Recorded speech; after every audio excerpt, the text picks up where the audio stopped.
and welcome to the Intense Ash Series 0.11 class.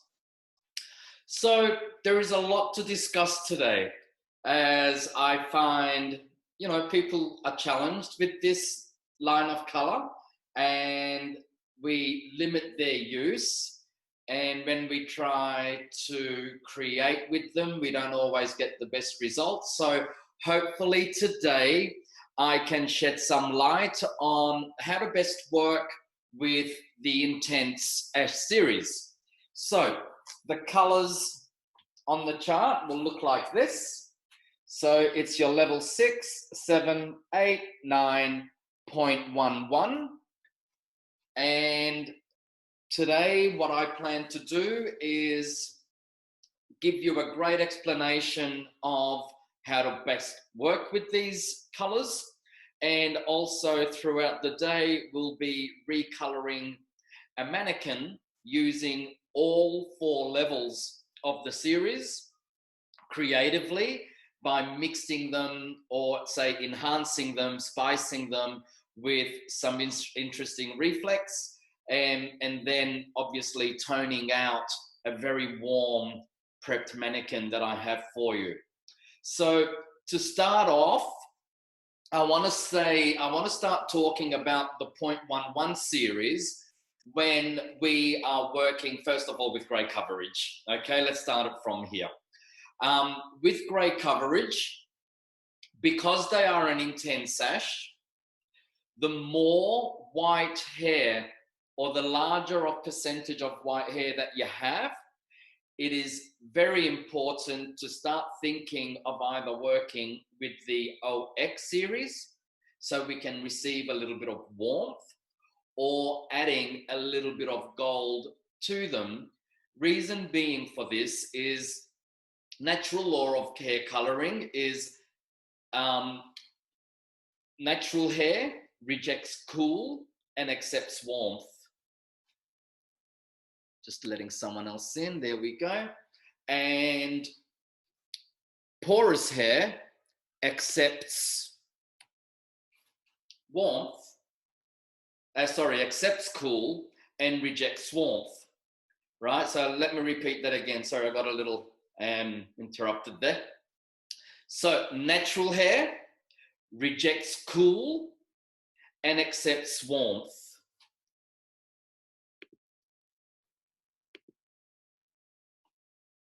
Porous hair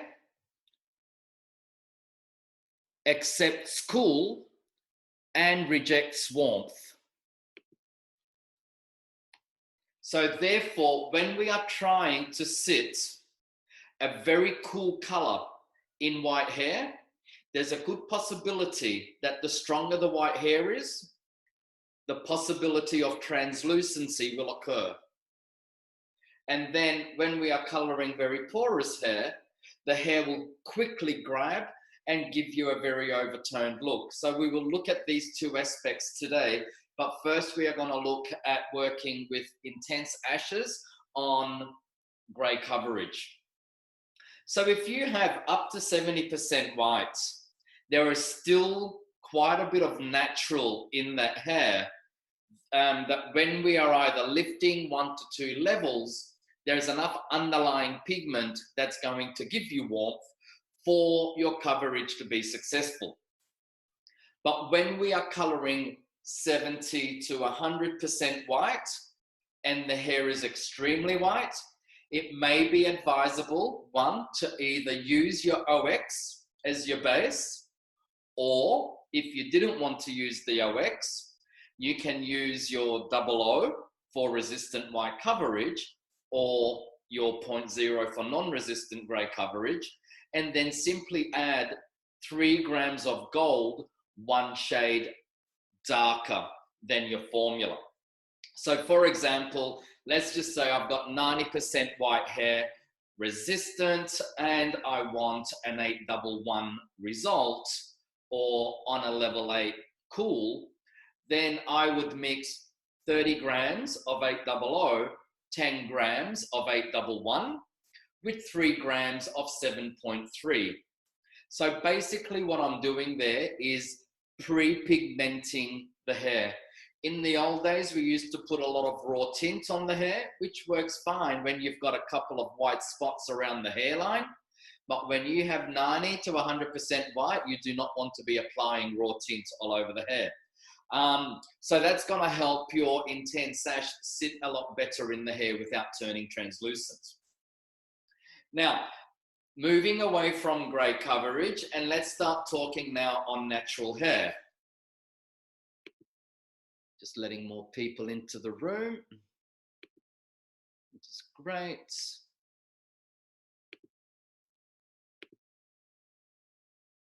Awesome. Great, thank you for joining the class. Good morning. So this is now where we start to get a little bit more involved in the conversation, and if things start to get a little bit more interesting. There is a perception out there, because they are Intense Ash, that, for example, if you're on a level 5 and you want to be a level 8, which is 3 levels, you mix your 811 with 30 volt direct on the roots, and your result should be an Ash level 8. Sorry to inform you on this, but you need to remove that perception from your mind, because that is completely incorrect and not the best way to think when coloring natural hair. A couple of factors come into play here. Number one, from a level 5 to a level 8, we have 3 level difference. So we are going from a red, which is your undertone of a 5, to a level 8, which is orange yellow. So obviously, with the small amount or a little extra ash there is in 811, by the time that 811 works so hard to try and counteract red, then orange that's going to come through, by the time it gets to the yellow, there's hardly anything left. And that's why your results are constantly becoming too warm. So basically, the 30 volume developer is completely blowing out your pigment and leaving nothing left to counteract the undesired underlying pigment. So what can happen here? One, we need to look at how warm is the heat band. Everybody has a slightly cooler or warmer, body temperature. So the warmer the color band area is, or the scalp is, the quicker that color is going to shoot up, and the more underlying pigment is going to be exposed. So prior to coloring the hair, what one can try and do, especially in the hot summer months here in Australia, even in Sri Lanka and New Zealand, is actually cool the scalp down a little bit before we start to color. So let's just talk about this a little bit here. One, pre-mix the color and allow it to sit on your trolley for a couple of minutes. So therefore, the 30 volt can stabilize to a true 30 volt. Two, you can cool down the scalp just by simply blow drying over the scalp with the cool dryer. You don't want to overcool it, because the colder the air is, then the more closed the cuticle will become, and then you may not get the desired lift. So that's a couple of aspects that we can look at. Just letting more people in. Another aspect we can look at is adding more pigment to the 811 to help counteract more underlying pigment. So for example, working with the color chart here, if I bring out the reinforcers, then there's a couple of things I can look at adding here. Not the blue blacks. One, we have O1, and that is extra ash. I tend to calculate for every 10 grams of color, I will use 1 gram. So if I'm mixing 40 grams of 811, and I know that hair is going to throw me a lot of warmth, I will try to average out at about 3 grams of O1, and I will add that blind. In other words, I will not add extra developer to that formula. Another option besides the O1 ash, if I want more blue to help counteract the orange, because this is going to work more from when the color starts to work on the level 5 and then starts to get into that level 6 because it's blue-green. The most intense area where this color has to work and lift from a 5 to an 8 is in the center where a lot of the orange is going to come through. Now, blue is what counteracts orange the most, so it could be a better possibility to add O9 into your formula. Or better still, if you like, you can add O1 and O9. That's if you want to work at counteracting the underlying pigment as the color is coming through and lifting. So this will help to a certain extent. Now, keep in mind as well that the more concentrate I add into any color, it makes the color heavier. Therefore, I start to lose the lifting power of that color. So if I add 3 to 4 grams of concentrate or reinforcers into my color, then that 3 level of lift that I would normally get when the color is left on its own to work with 30 volume, I may get to a level 2 and past the level 2, but not exactly to a level 3. So keep that in mind. The more pigment you add to a color, especially a pure pigment such as a reinforcer, you are also contemplating the amount of lift you are going to receive from the color. So regardless what we add to the color, there is always going to be some form of compromise. Okay. But in a way, losing a little bit of lift, especially when you're working with an intense ash on a client that throws a little bit of extra warmth, is not a bad thing, because cutting off that little bit of lift is going to decrease the amount of underlying pigment that is going to come through. So that is one option, attacking the underlying pigment as the color is lifting. Another alternative is adding to the color. So when you arrive at the level that you're wanting, you can help counteract the reflect at the very top of that color. So for example, orange yellow would be blue violet to help counteract. So if I wanted to give the 811 a bit of interest as well, in 30 or 40 grams of 811, I can add possibly 1 gram of the O9, which is the blue, or plus 1 gram of the O2, which is the violet. Now I start to minimize the amount I use, blue being the most dominant pigment and the strongest. I do not want to add or over manipulate the color, that my result is going to be completely distorted. Okay, eventually all that extra pigment you put into the color is going to eventually wash off anyway, and because you've pushed with 3 levels, that client is definitely going to return to your salon with a warmer, faded result. So that is one reason, and one of the main reasons why your clients do return to your salon 5 to 6 weeks later when they want their regrowth done again with warmer hair. It is because you've pushed with 30 vol and lifted 3 levels. All the reflect has washed off out of the color. Now you are left with the underlying pigment of that color, which is normally an orange tone. So I hope this is all beginning to make sense to you now. okay? And there's, you know, many aspects we can look at here, and I really want to break it down for you.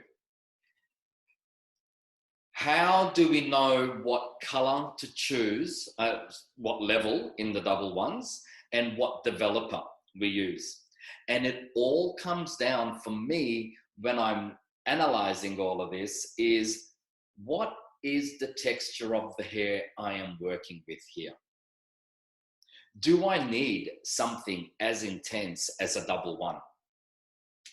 Do I need such a strong developer as a 30 volt to get me to where I need to go? We are talking that heat band, that 2 centimeters of regrowth.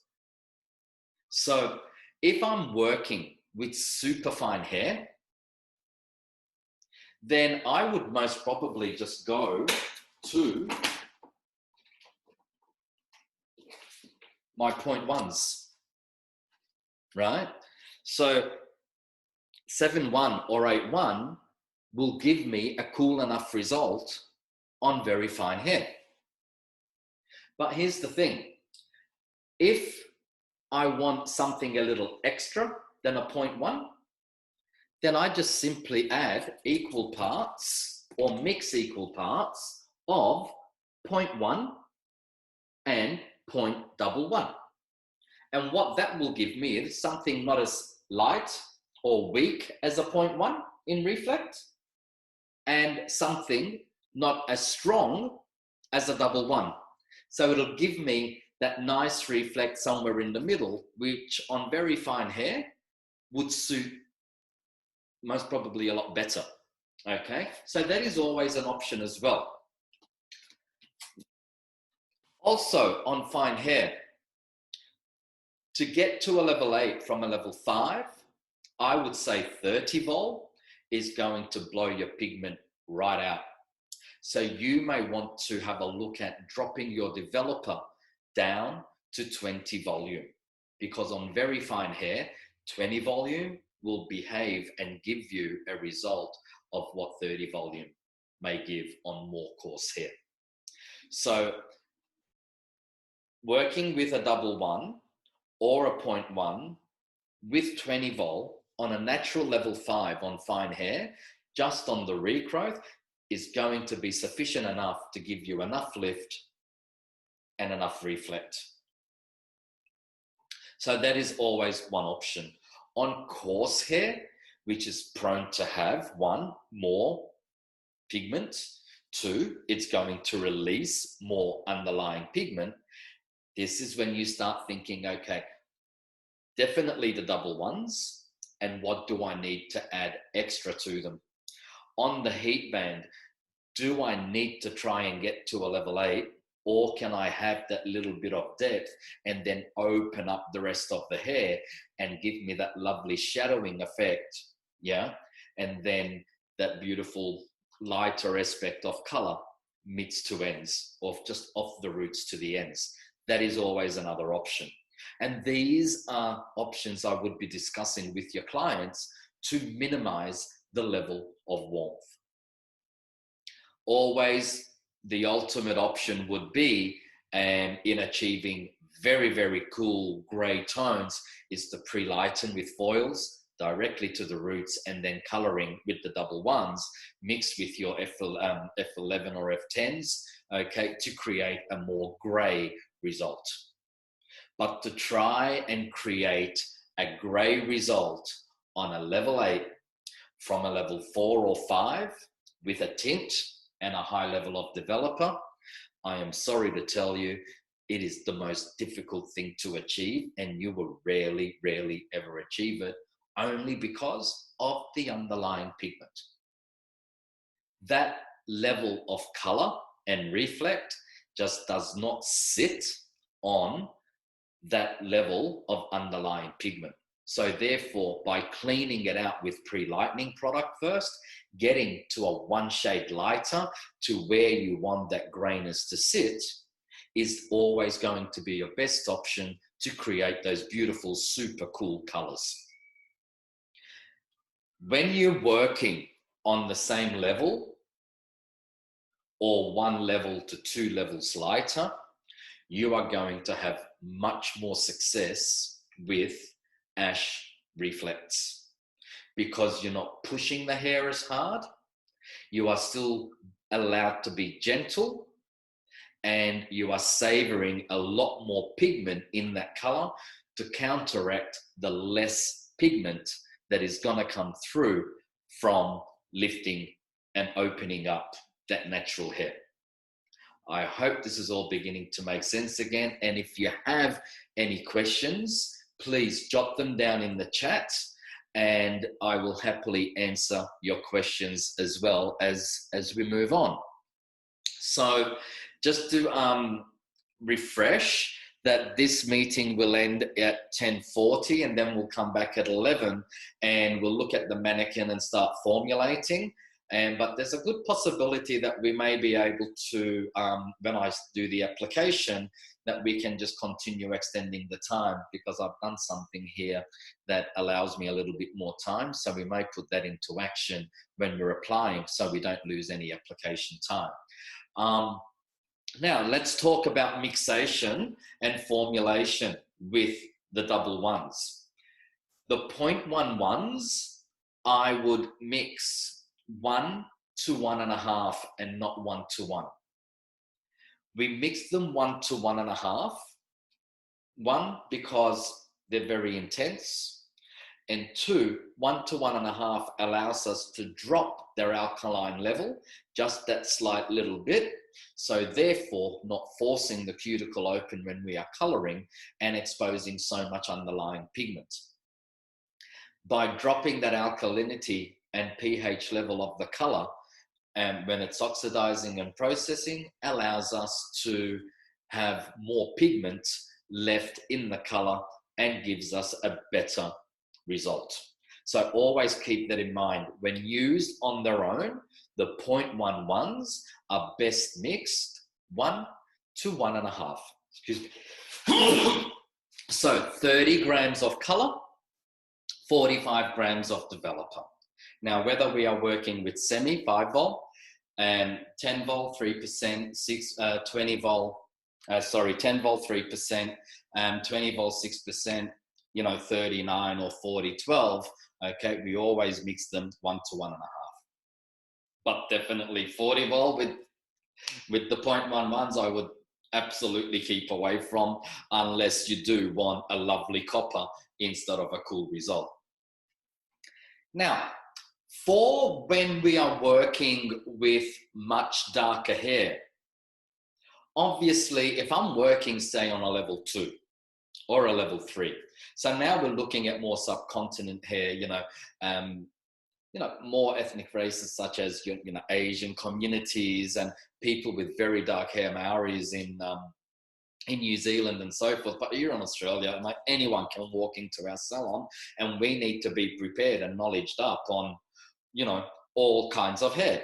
So to me, it's not really whatever race the person is what level, how dark are we? Whether it's Asian hair, Indian hair, Sri Lankan hair, Maori hair, to me, Aboriginal hair, it is all irrelevant.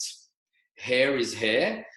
Some hair is thick, some hair is coarse and fine and very dark and very light. So if I'm working on hair that is level 1 and 2, and I want a cool ash result, then my best 2 options are, 1, I'm either going to lift to around the level 5 with high lift, or I'm going to pre-lighten with my pre-lightening products to a level I'm going to try to achieve lighter, maybe a 7 or an 8, and then tone cooler.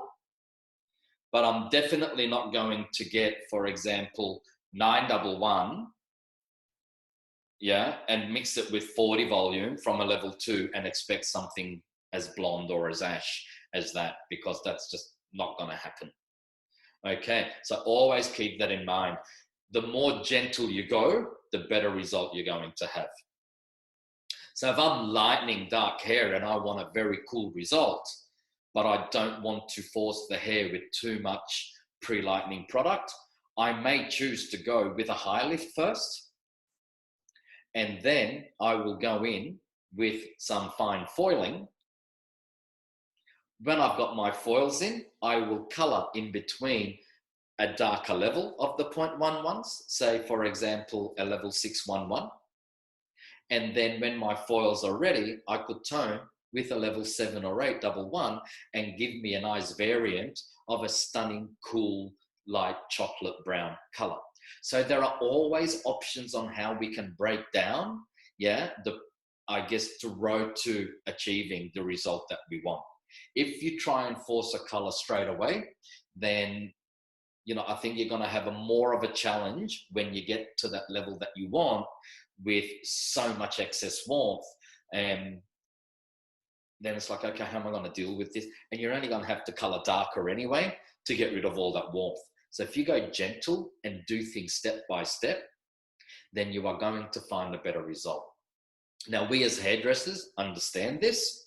So I think our bigger challenge than getting these results is actually having the clients understand the process. So I'll just read this question.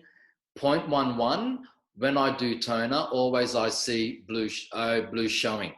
Okay, very interesting, because the double one, if you are toning purely with a double one, especially on pre-lightened hair level 9 or 10, where you have minimal yellow, then you are toning, it's going to grab very quickly to begin with.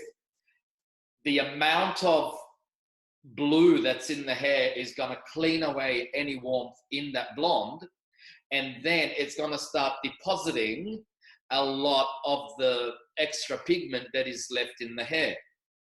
So if you want an ash toner, but you don't want to see blue, then you need to drop down to your 0.1s, and also add a bit of your 0.2s or 0.3 to stop the hair from turning blue. Does that make sense to you? I mean, I know a lot of people out there are toning with the 100.11, and then they complain that it looks too blue, but you're only creating that to happen. And it happened when do root shadow, with natural hair and foil together. Okay. Here's the thing, right? If you're doing a root shadow and you've got foils, right? You are either wanting to tone. So can I ask, what level of 0.11 are you doing your root shadow with? Because this is an important question. Because if you are working 711, are you mixing with semi-developer or 10 volt? Okay, are you mixing 1:1 or 1:1.5?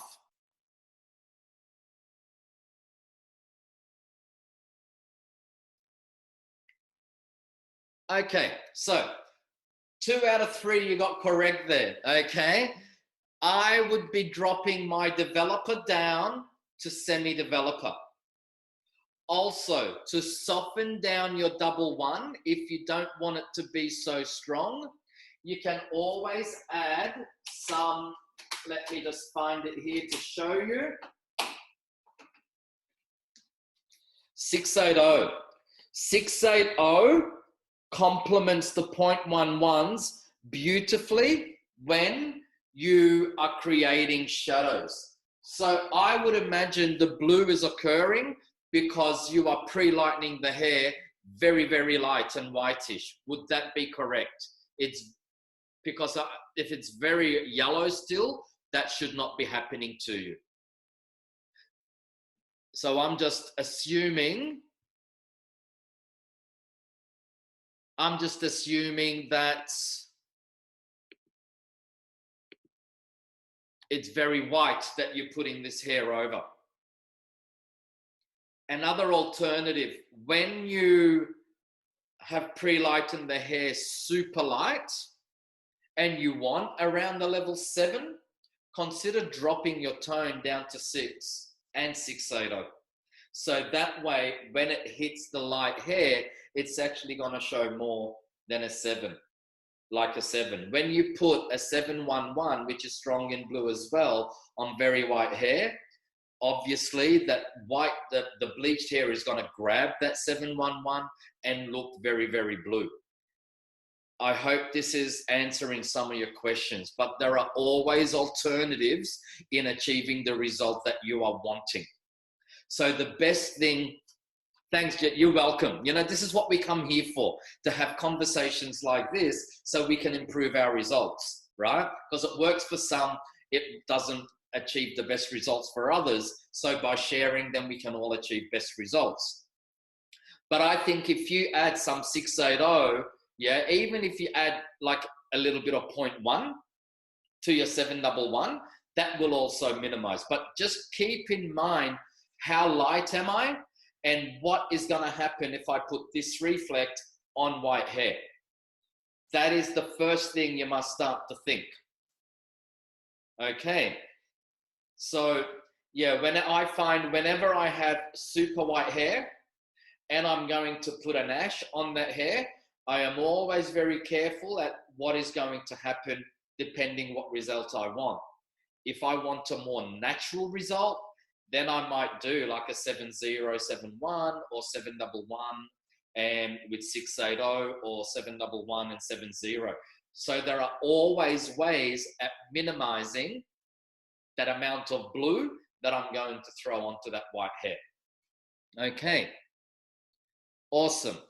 And so do we have any more questions out there?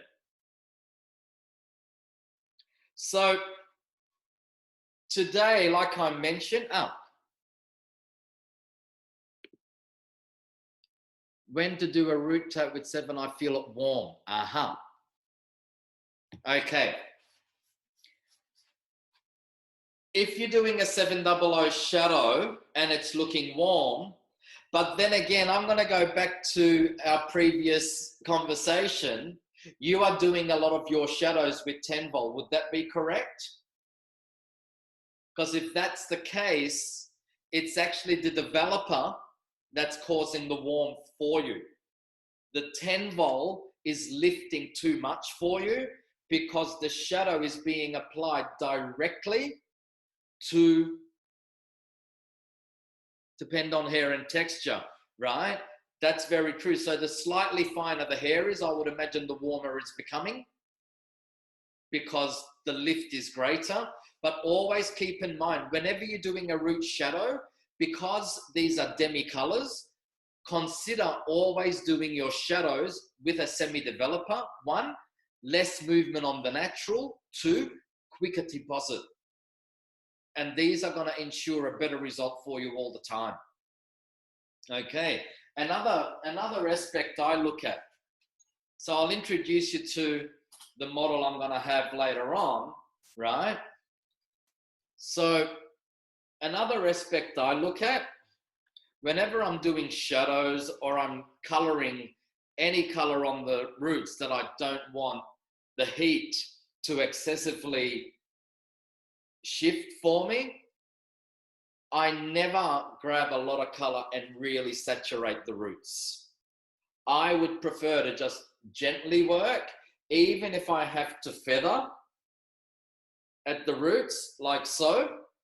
It's just a more gentle mode of application that rather than saturating and getting the full-blown effect of that color, okay, the heat is going to react more to a lot more color. You will get less reaction with heat if you just shimmer that color over the roots. Wait till it settles because you can always go back and apply more color. But if I do a fresh mix and I saturate those roots straight away heavily with a color, then I'm going to move a lot more base and create more reflect. And this is something I'm going to get into more next week in the blonde toning class, just looking at techniques and ways to minimize how we can minimize any possible lift on the roots. Okay, but I'll get into more of that topic next week. But today I want to just focus more on creating beautiful reflects with the 0.11s. Me personally, I'm not a big ash reflect person, in all honesty. Yeah, I like ash and cool chocolates on darker levels. I'm not big into the whole grey thing, and it's moved on so much from the grey nation. Slowly, we still get asked for some greys. People still want it. So we'll get into that a little later. But the focus for me with the double ones and the 0.1s is I use them a lot and mix into other colors or bring other colors into them to create more interesting reflects, especially in root shadows, make them look more fashionable. Yeah, because an ash color on its own can actually look quite unflattering on many women because of the complexions we are putting them on. So if you've got someone with pale skin already and you put an ash color on their hair, then you are going to make them look even more washed out. So we need to be careful exactly on how much ash we are putting onto someone's complexion. Okay. Okie doke. So we've got about 3 minutes left in this session, and then we're going to have a break so we can prepare for the next session. So bring back your questions. Next, I'm going to discuss about how we can see. This would be a typical scenario of how clients are coming into our salon. Or when we lift dark hair, for example, we always end up at this orange level. So I want to focus on showing you how we can counteract all this warmth and create interesting and fashionable reflects working with the 111 series without looking flat and dirty in the hair. Okay, so this is what we'll do when we come back. We'll analyze the level of orange that's in this hair, the natural to the lightness at the ends, and then I'm going to show you how I'm going to work with the 4 levels of the Intense Ash series and what I'm going to creatively mix with them. And then in the 3rd session, we'll have a play at applying these formulas to the mannequin that we have here with us today. So there's just a couple of minutes left. Does anyone have any questions on this first session? So, okay, let's just quickly recap. Intense Ash series, mixed 1 to 1.5. Even if I'm mixing them with naturals, double O's or OXs, to me, the 111s deserve just a slightly less pH level, and I'm going to mix 1 to 1.5. I will still get my coverage and I will get a nicer ash reflect when I do that. If I've got darker hair, I am not going to push the 111s with a high level of developer. I would prefer gently to lift away that underlying pigment, either with a gentle high lift or pre-lightening, and then tone over with the correct 111 series to create my beautiful ash reflect. If I want to counteract more underlying pigment when I'm using the 111 series, then I'm going to add either my 01, 09, or possibly 02, depending at what level of counteracting I want the 111s to work with. Okay. And if I want to soften the 111s, I will either use my 0.1s or the beige 680, especially when I'm doing lovely soft root shadows at the base of a beautiful blonde. So Always keep these in mind. And again, shadows best with the double ones to prevent any bluing on the hair on very light hair. Please work with your semi-developer and not your 10 volume. The 10 volume will also promote pushing that natural and breaking the surface of your natural and creating warmth. So look, I hope we've given enough information this morning, and throughout the day we will continue talking, even if we repeat the same things again and as we are working, so that way you can absorb better the information that we've given today. So I'm going to leave you with that for now, and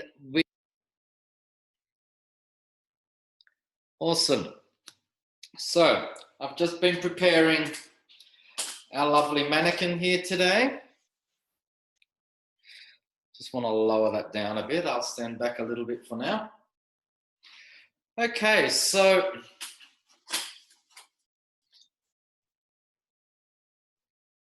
I wanted to prepare this mannequin as close as possible to, I guess, a more regular scenario that we would find coming into the salon. So I'll just get her off here a moment. As you can see, she is a level 5. Not naturally, of course, because this mannequin obviously started her journey in India. This is originally Indian hair, and then it's processed to a level 5, and then I've pre-lightened it with powder and 20 volt to get it to the level 7 orange. And after I did that, then I went and did a freehand foiling session just around the front area here. So I took a section from the crown to just behind the ears on a diagonal on both sides. And I did foiling from the ends till about mid-hair, just very scattered, and flicked through like a soft balayage, and continued lightening a little further mids to ends without trying to hurt the hair too much. Being already a heavily processed mannequin, we need to be careful that we don't push them too hard. Otherwise, the hair can easily snap. So always keep that in mind whenever you're working with a mannequin, to just go gentle. Don't push these mannequins too hard. And then I also just did from the bottom section in the back with some extra foiling at the very tips. And then as I came through, I just did a little further up. And so that all blends in through. So I did say to you that I wanted to work with all 6 levels of, all the 6 levels of the Intense Ash series on the mannequin today.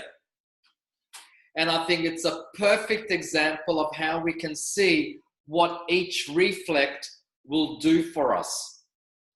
But I wanted to create a bit of fun and a bit of interest as well, and in how you can manipulate with a little bit of extra pigment and make these double ones look more interesting and more fashionable, besides just cooling down orange or having a flat color. And by adding a little extra to them, you actually create more shine and more reflect and more interest. So when that client is walking down the street and people look at her, they're not going to go, oh, that's a nice ash color, because no one says it's a nice ash color. But when they see reflex playing in the hair, they're just going to say, oh my God, what a gorgeous color, because they don't know what exactly is happening there, but they're seeing this beautiful interest of color. So I'm going to break this down from level 6 at the roots opening up to level 7, blending into a level 8, and eventually at the front only into a level 9. So this front panel here is going to have all 4 double 1 series in them. In the back, I'm going to stick to 6, 7, and 8, because I also want to show you what toning on same level or one shade lighter will look like with the double 1s, and how we can create more smoky colors rather than just flat muddy colors. Okay, so I just want to talk you through the formulas in this session, and then when we come back at 12 o'clock, and we can go through the color process, and I'll show you the technique on how we blend and smudge through and everything. So it's not just about toning, but it's also picking up an extra little bit of technique information here as well. Because to blend 4 colors in together, if you don't do that correctly, then you are going to have very distinct lines. So I want to show you a way how one color can just blend into another seamlessly. And yeah, at the end, then when we dry her off and style her, we'll be able to see a lovely play of reflex, but underneath all those reflex, we know that we have a nice, cool color. So let's start with the base color. Even though I've pre-lightened as close as possible to the roots, I still have quite a bit of natural level 5 to play with in there. Okay, so my roots color is going to be, just want to bring this out a little bit. In my 611, I'm going to mix a hint of 629. Yes, you heard correct. Now, I'm not after a 629 result. I want a 611. But I want this 611, rather than just looking flat, okay, I want it to show me a bit of fun, but I'm using the 629. So here, you could use 622 or 629. Always keep in mind, the 629 is a lot stronger than 622. Okay, so I have natural 5, and I'm coming to a 6, which is going to be orange-red. 629 is violet, and it also has blue. Plus the blue in the 611 is going to help me counteract the orange in the hair that's going to come through. The red from the underlying pigment is going to make the violet a little bit more violet, because it's going to mix with the blue in the 629 and the blue in the violet. So I'm thinking of how these pigments are going to work together. I'm not just putting it in there for the love of it or for the fun. Yeah, that, yes, but more so, how am I going to counteract these colors and create an interesting, fun color and more young and fashionable current color with the ash? Because if you notice, a lot of the ash colors coming through aren't gray. They are more ash rose, ash violet, ash this, ash that, ash lavender on the blonde levels. Okay, now that it's winter, we want to see a bit of fun and interest in these colors. So in the 611, I'm going to mix about 40 grams. I'm just going to write this down so we will have a memory of this. And formula the roots. I'm going to do 40 grams of 611 plus 1 gram of 629, and that's going to be 60 grams of 10 volt. Okay, so 40 grams of 611 and 1 gram of 629. 1 to 1.5 will be 60 grams of 10 volt. And I'm going to need that anyway because it's not just the very roots. I'm going to come down at least 2 to 3 centimeters. So I'm going to need the extra color there to help me blend in. Okay. Then let's call it Formula 1. Now, F1. And that's going to be the 711 formula. So in the 711, I've decided to mix, I'll just bring it out for you to show you. I've decided to mix the 556 mahogany red. Excuse me. Excuse me. That doesn't sound good. So I want to mix in the mahogany red 556 to make the 711 more smoky. So I want to give a mahogany tinge to my 711, and the way I'll do that is, again, 40 grams of, actually no, sorry, let me rephrase that, 35 grams of 711 plus 5 grams of 556 with 60 grams of 10 volt. Okay, so that's 35 grams of 711 and 5 grams of 556.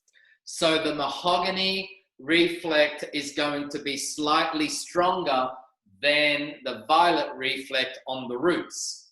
Now, if you look at these reflects, you will notice as well, not only are we going to go one shade lighter from a 6 to 7, but from the 6 to 9, which is a more intense violet, and we're also beginning to lighten that violet and come out more into a mahogany, but these reflects are still married to one another because you've got your violet inside both of the reflects. Now, on the third level, which is going to be the 8, do I have that out already? No, okay, so on the third level, with my 811, I want to create more of a pearly mushroom reflect. So to do that, I'm going to add 8.2 to my 811. Now, I want it to still be more of an ash color. So I'm going to add more 11 than I am 0.2. Again, 0.2 is the violet that is lightening up from the 629 456 and now hitting the same level on the level 8, okay, in a lighter aspect of violet. So that formula is going to be, and let's call that F2, and let's do 25, no. It's okay to change your mind. Just follow your instincts. If you call something out and you're not feeling it, change it. So 30 grams of 811, that's going to maintain me a richer ash reflect, plus 10 grams of 82. Now I'm going to drop my developer to semi because I want a stronger deposit here to go more deeper in the color. And I'm going to do 60 grams of semi. Also, the hair is getting lighter, therefore it's had more pre-lightening processes and it is more porous, but I will equalize my porosity by adding marshmallow into the level 7, level 8, and level 9 formulas. I won't on the roots because I still have a lot of regrowth there. Now, my final formula, which is going to be formula 3, F3, is 911. I can add more violet into this and create a 9-2 and 9-1, but that is going to give me almost an identical color to the level 8. And to me, to go 3 different colors and end up the same at the very end, I've lost my interest to myself there. So in violet is made from blue and red. I don't want red here. So I want to actually bring out more of the blue because on the lighter aspect, okay, and plus the 629 having the blue in there, that is still going to marry ends to roots, and all these blue, all these ash and different violet reflex are also going to work as you get lighter with blue. And the way I'm going to do that is by simply adding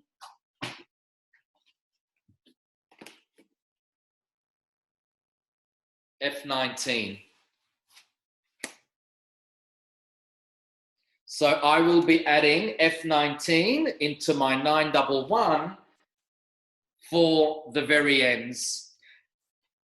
It's light and there's a lot of orange. So the blue and the 911 is gonna help me counteract that.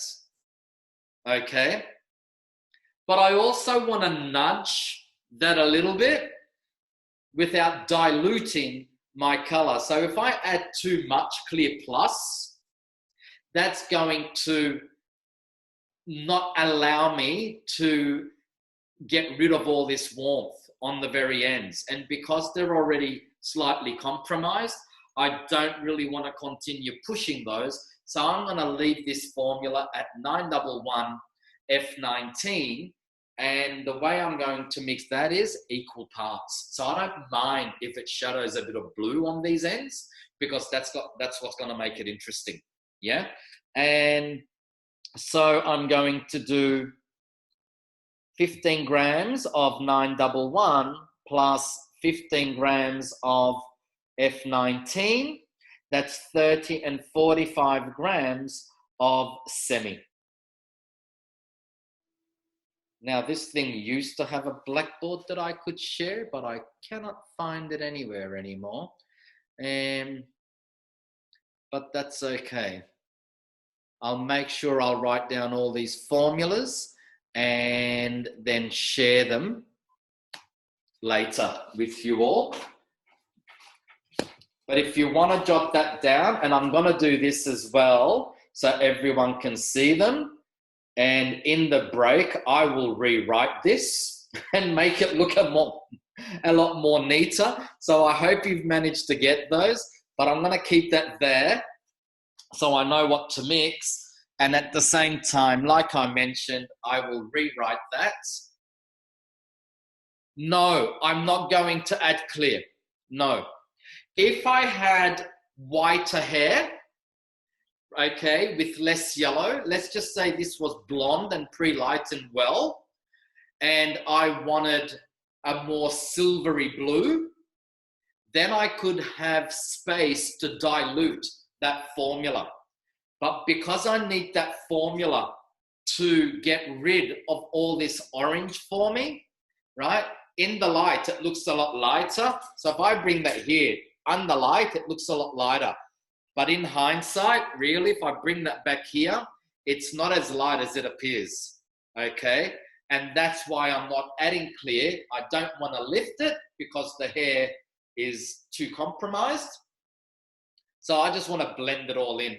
I don't mind a darker level and a slightly dirtier and dusty bluey ash on those very ends. I don't mind that. And if I get a powdery shadow of blue overtone in this color, I'm not fussed at all. The more modern and the more funky it can look for me, I'm fine with it. Okay. Plus it's the last color that's going to be on, so it'll be the least timed color as well. How are we going for time here? 11:19. Oh boy, we have a lot of time to cover here. So, does anybody have any questions so far with these formulas? Yeah? Or the design of how we're going to work here? Actually, I may need to just resection this a little bit because I'm seeing a lot of this foiling back there that doesn't really belong with all of that.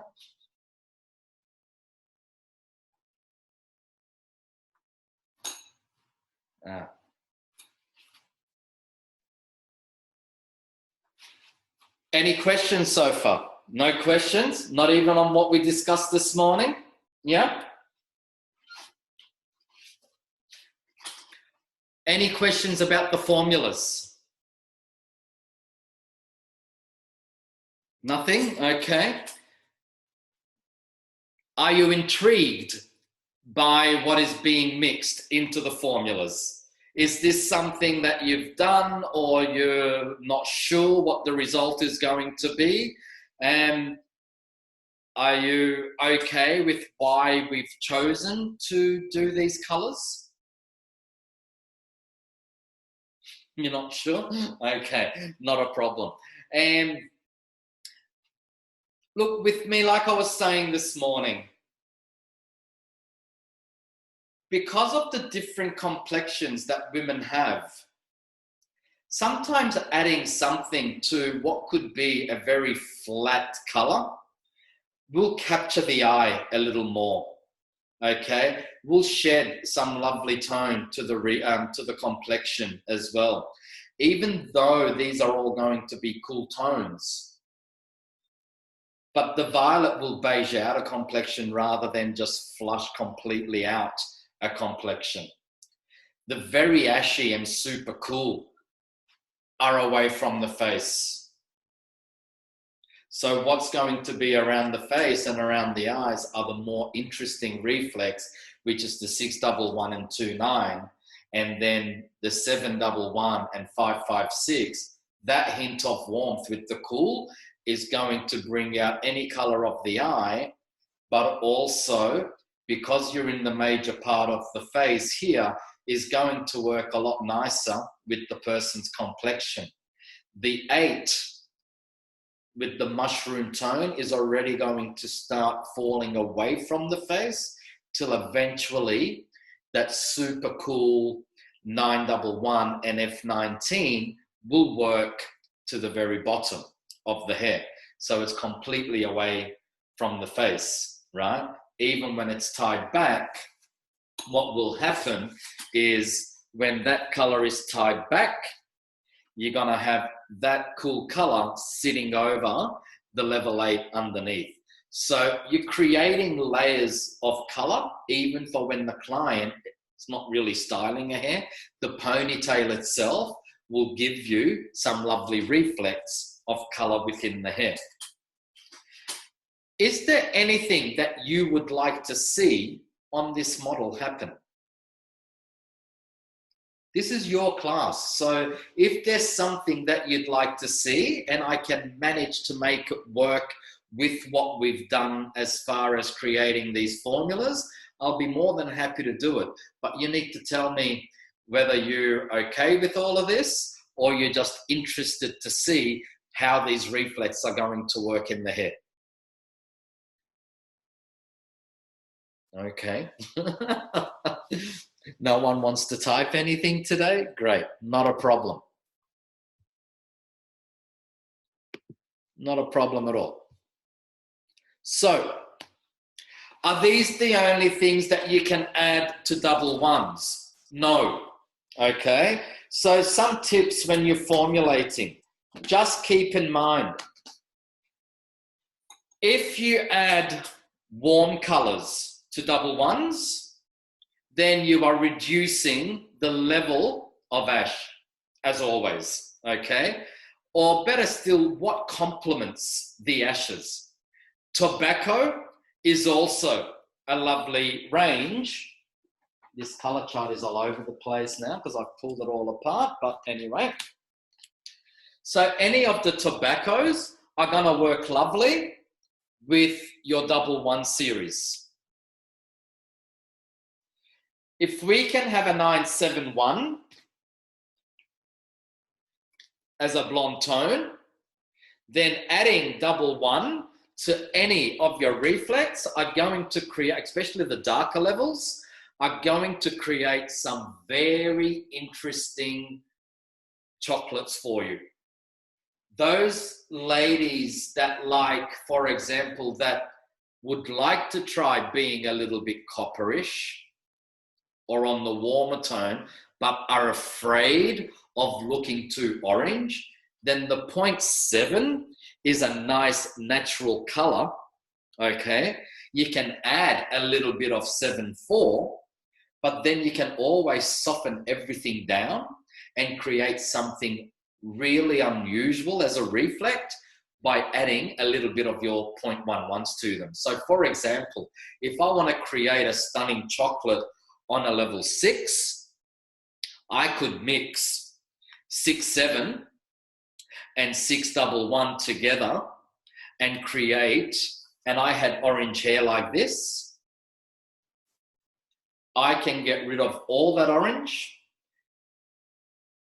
The 7 will give me a cooler version of that, but by adding the 6.11, it will just take the edge of anything that wants to remain warm in the hair. It will absolutely be a stunning chocolate, and I would do that 1 to 1.5 and 10 volt as a toner.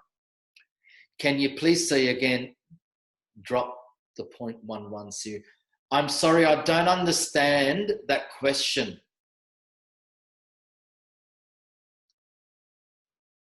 I don't know what you're, can you please drop 0.1?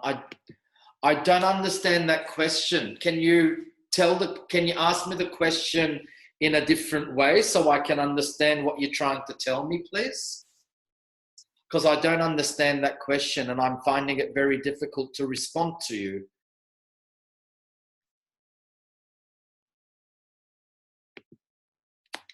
Are you trying to ask me what I can mix into? I've only just been speaking about, okay, I missed 5 minutes. Oh, okay. I don't even remember what I said 5 minutes ago. You know what? The best thing to do is recap when you rewatch the video, and because I'm not really sure what part of the conversation you're asking me about. Okay? And we were just talking about how around 5 minutes we were just talking about how the formulas that we mixed are going to work around the face and away from the hair and away from the face, and then we changed the topic to creating different chocolates or cooler chocolates with the 0.7s and the 1.1. So in that aspect, so if I want to make a really lovely chocolate, because I already have orange in the hair, I don't need to add a lot more orange. So if I want to start cooling without removing all the warmth, I will keep some warmth with the 6.7 because it's a lovely rich color, but it's already a semi-cool and warm color. And so I'm reducing half of this warmth in the hair by adding a 6.7. If I want to take that little bit of extra warmth away, I will add 6.11. And the way I would mix that formula, where are my swatches? Here we go. And the way I would mix that, okay, is for example, 30 grams or 25 grams of 6.7 and 10 or 15 grams of 6.11. And then I would mix 1 to 1.5 with 10 volt. The reason why I would use 10 volt, because semi will just give you a very strong deposit, and after a few washes, it'll just wash off anyway. 10 volt will actually work into this warmth and maintain a longer longevity of color. Okay. And this is why I'm working with 10 vol with my level 6 and 7, because I actually want to penetrate into this orange and counteract as much as possible rather than just blanket cover. That's what a semi-developer would do. And then as the hair gets lighter, I'm dropping down to a semi-developer so I can have more of a stronger deposit and make sure I counteract this light warmth and have a stronger toning reflect of an ash color down there.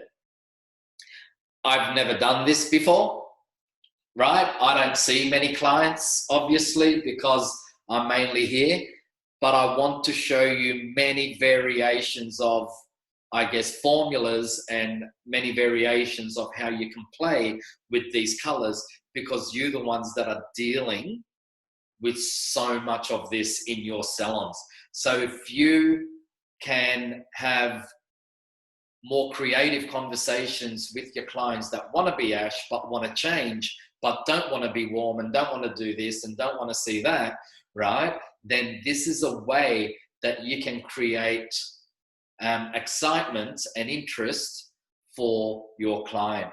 If we fail to do that, then it's only common knowledge that one of the biggest reasons why clients leave us is, one, because they got bored with us because we stopped creating for them, or two, they're not happy with our work. So if we can keep them interested with our creativity and do great work, we've got a better chance of keeping a client. Yeah. Okie doke. So when we get back in the third session at midday, I'll be starting to color, and I'm really excited to see this.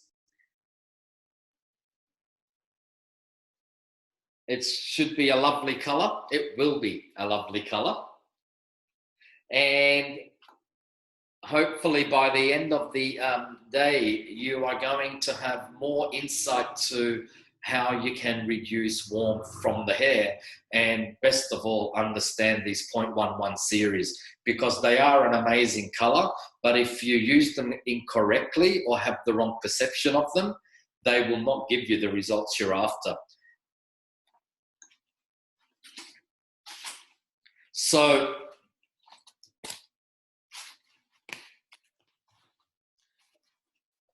okay, what I want to get into a little bit here, I think, again, is we have also a couple of ashes in the high lift series, the 1211 and 10011.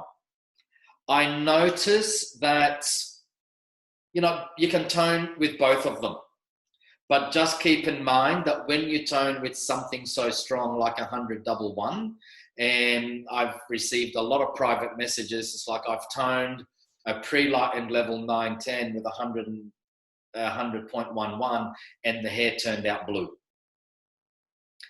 That is always going to happen, by the way. You're not always going to get grey, okay? If you apply 10011 on blonde hair, if I applied 10011 here, I'd most probably get a decent grey.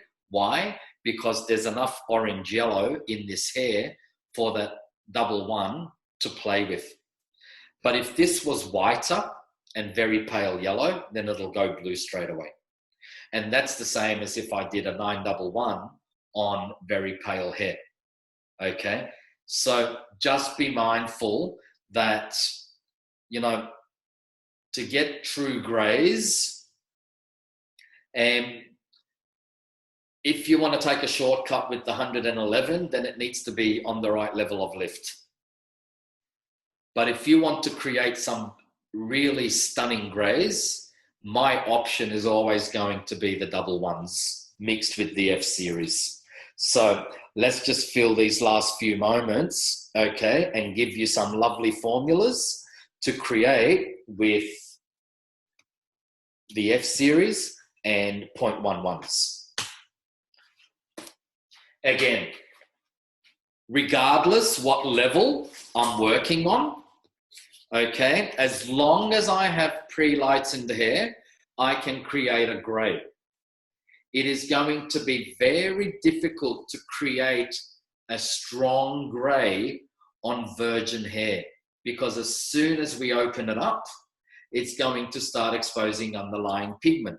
So the best thing to do to create a charcoal grey is either work on the same level and feed it O1, or, for example, another way I would create a nice charcoal is on a level 5, I would bring in the 611 because it's my darkest ash. I would mix that in with either 5.1, okay, or 4.1. I will bring my ashes into it, a darker level, but then I will add also maybe 1 gram of 1.0, the black. If I want a slightly more blue overtone in my darkness, I could add 1.90 or 1.99. So I would go equal parts of my level 4 and my level 611 to bring me down to a very deep ash level 5.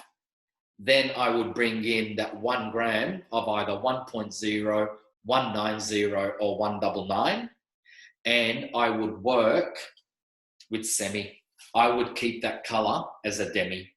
So that way I'm not lifting and I am preserving as much reflect as possible. Now, when I create grays on pre-lightened hair, then this is when you're going to start seeing your steel gray, your titanium gray, and your lighter grays and silver grays. And again, you are going to work with all your levels. So first I pre-lighten, whether it's a level 9 or a level 10, I'm not worried, as long as I am that light. And anything darker, then you are going to start getting more softer blondes or ash blondes rather than super grays. So if I want a charcoal on pre-lightened hair, then I would mix equal parts of 611 and F19. That's going to give me that blue-grey color. Say 20 grams, and 1 gram of 1.0. That's just going to marry those two colors together and keep them in their depth. And again, 1 to 1.5 with semi-developer, because I just want a strong deposit into that whitish hair. If I want more of a steel gray, then I would do exactly the same mix, 711, but then I will do, not exactly the same mix. Well, you can either do F19 or F11, right? One or the other. Or better still, why not mix? And 10 grams of, you can do, for example, 20 grams of F711, 10 grams F11, 10 grams of F19, and then have your 60 grams of semi-developer with your 1 gram of 1.0. I need to add here, when I mix the 1.0, to me that 1.0, 190 or 199 is like a reinforcer. I don't add peroxide for it. I just mix it in like a blind, okay? So titanium is the 811, and I would mix that with F11 and that 1 gram of 1.0, again 1 to 1.5 with semi-developer. And when I start getting into my silver grays, then I've got many options. I can either go 911 with F11, and if I want a pale silver, I can bring Clear Plus into that. Go, for example, 20 grams of Clear Plus, 10 grams 911, and 10 grams of F11, 1 to 1.5 with semi-developer, but the hair must be a level 10. If there is level 10 pale yellow, like your inside of the lemon, you may want to tone that yellow out first and have a clean canvas and then put your silver on. So you may want to tone with, say, 10.1, and then put your silver over on top of that. So those reflects, being already semi-pasteled, don't have to work at counteracting yellow. They can just deposit that beautiful reflect. Okay, and then obviously you can go into your silvers by adding F10, F11 into your 1028, 1013, 10-1s, or any blends of those colors.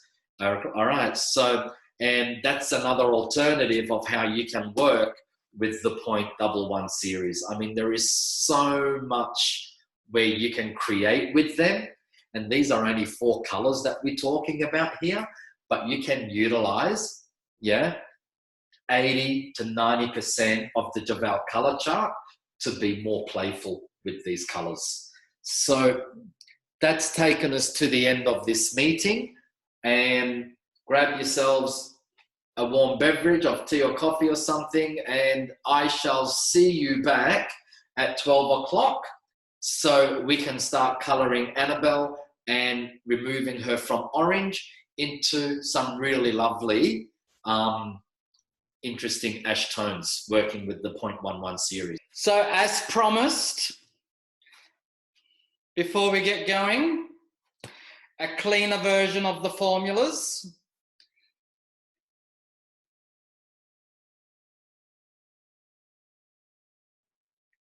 So you can either take a snapshot of that or a screenshot. Again, I will write all this down and put it on the page. Okay, fantastic. 4 colors, and I've got my little tags with my post-it, so I know what colors I'm mixing. More importantly, what's necessary is our friend Marshmallow to help equalize the porosity. I'm not putting it in my level 6 formula. I'm only going to put it in my level 7, level 8, and level 9. How much am I going to do? That much. So I'll just put that into my level 8 and my level 9.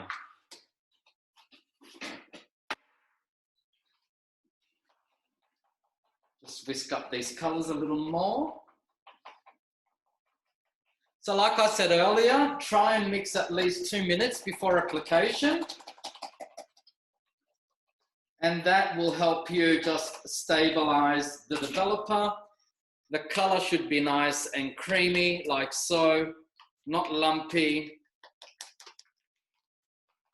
But you can actually see the gloss in the color, is how I like to explain it.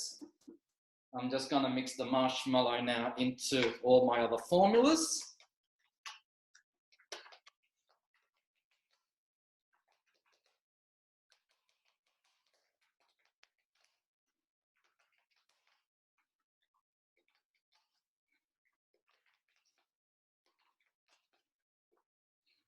That's the level 7. That mixes into my level 8.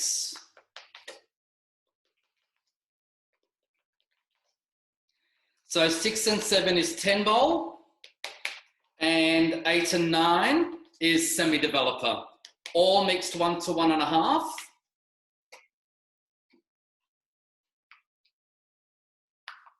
And it is just a creative expression of the Intense Natural Series 0.11 and reducing warmth at all levels. So I purposely have not pushed the mannequin. I wanted to leave it as close to a salon situation as possible.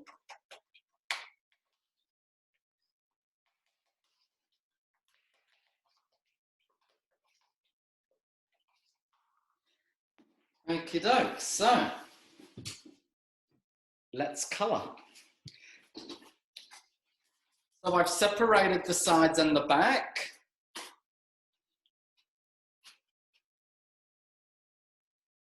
and have them neatly packed into my double clips by our ever lovely Olivia Garden, like so. And I've got more of the clips here. So if you've never worked with the Olivia Garden clip, and they're called double clip because we have the bottom layer and the top layer. So when, for example, you section the hair, like so, let's just say you were foiling here, for example, okay?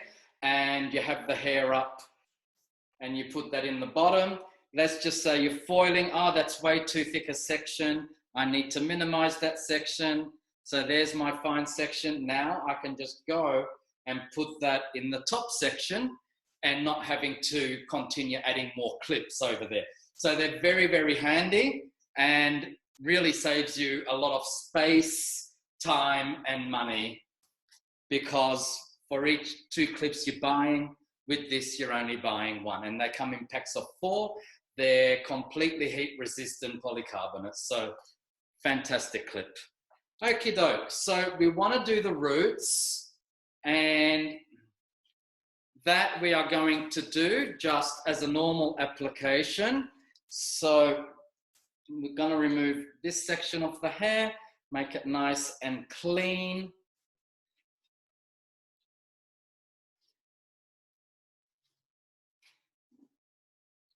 Make sure we have the right formula to apply, and we're just going to apply that to the roots and slightly extended,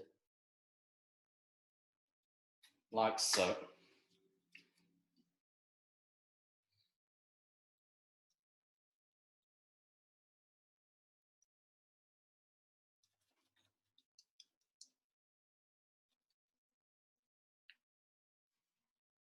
Then I like to do the hairline.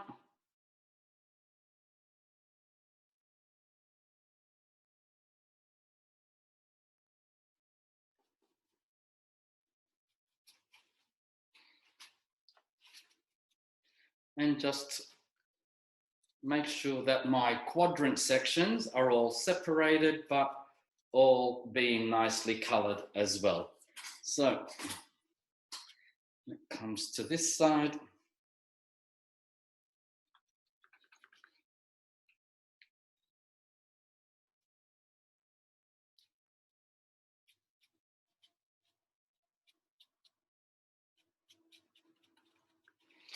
Another thing I always like to have by me when I'm coloring is the Jeval wipes. So that way, if I get anything on the skin, I don't wait till I finish processing. I clean and wipe as I go. So if you've never used them, they are really, really fantastic wipes, and that's the Jeval wipes.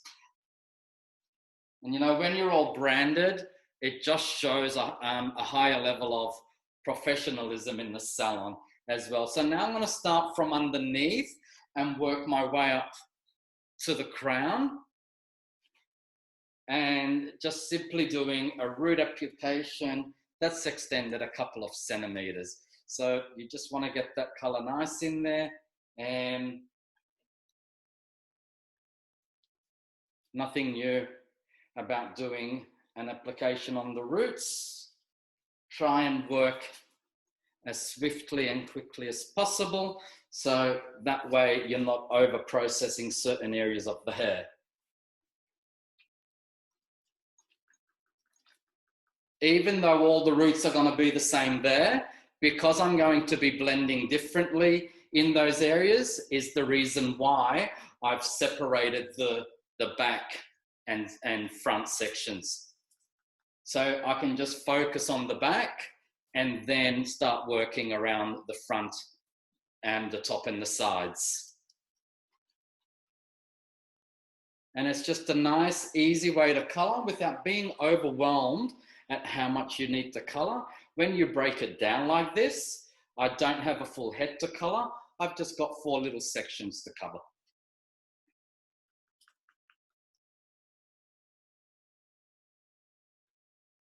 So I'm just focused and giving all my focus to one area at a time.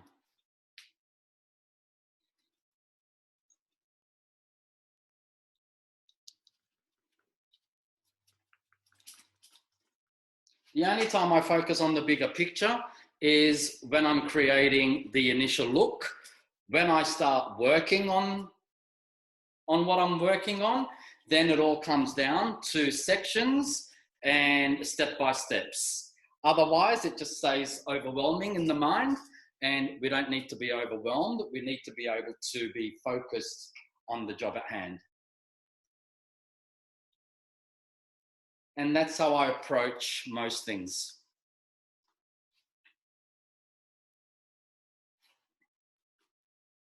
Not just in hairdressing, but sometimes when I have situations in life, I look at how I can break it down and see what I need to deal with first.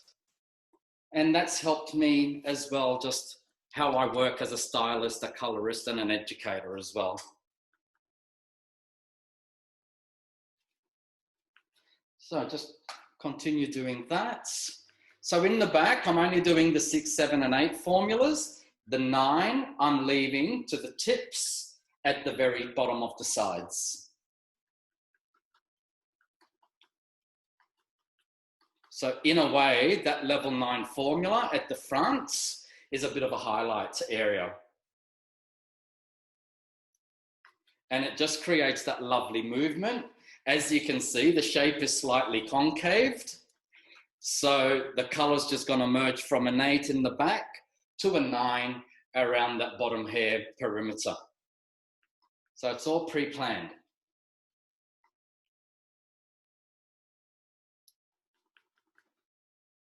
This is why sometimes when you're recreating a look, it's nice to visualize the whole look, but cut your foundation first, create the design, so that way you can create and design your color work to suit your new design.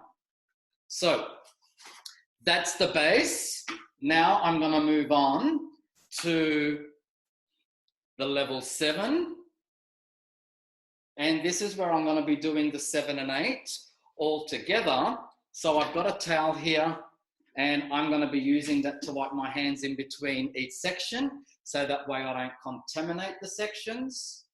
I'm going to clip that as high up as possible, so I'm not touching the roots with anywhere. And I want the sections to be even right across the hair.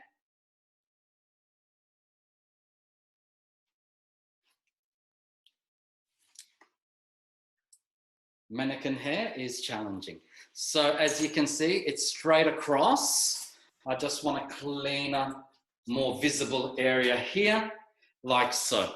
Okay, now I can start working with the 7. So I just want to minimize that area because that section's a bit too thick. And what I'll do now is bring the level 7 close near the 6, like so, and from underneath as well, and make sure that color gets right in and smudge the 6 into the 7, like so. Drag that down. And if you feel you still want to just deepen that a little bit, you can get 6 and flick that down. Work the 2 colors in together, and that's going to create a nice merge of color right where those 2 colors join. Now, at the very bottom, now I want to bring in the 811 and the 82 with my semi. And we'll do the same. I'll bring the 7 down and smudge that in just where those 2 lines meet. I don't want to take the 7 down too far, otherwise my ends will be too dark. And then just top that up with a little bit of 8 underneath there. And that's how I blend these colors at the back. So we'll do the same here. Just bring that 6 down a little further. Overlap it with the 7.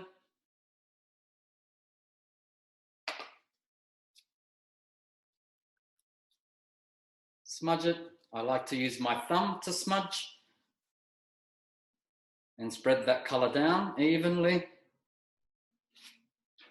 And then bring my 8 into play.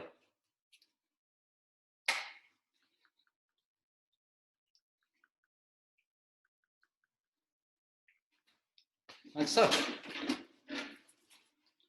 Next section. Now there's no need to weave at the roots because the roots are all going to be the same. So it's more of a smudge effect than a weaved effect that we are after here.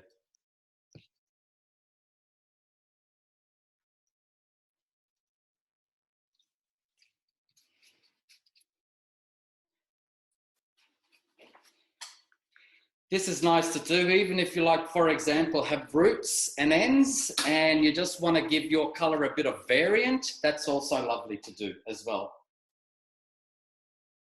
So it works with many different colors that we are doing today. And it also almost creates like a natural ombre melt effect. It's actually quite lovely.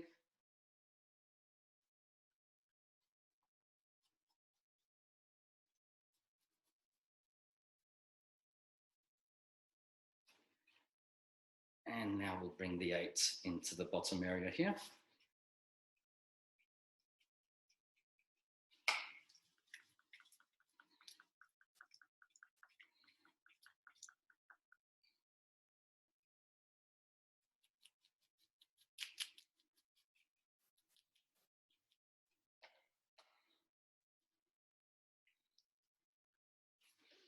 So,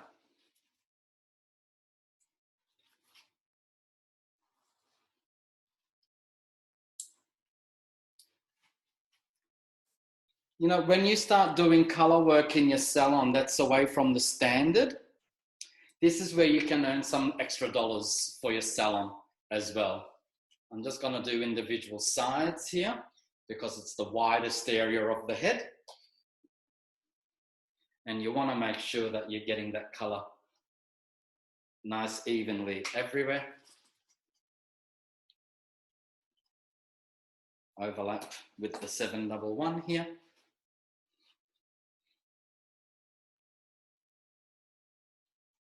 And smudge that into the hair.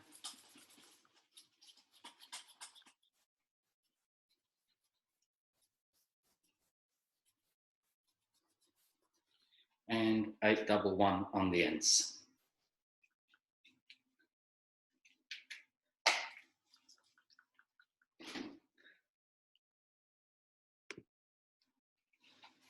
Late arrival, better late than never.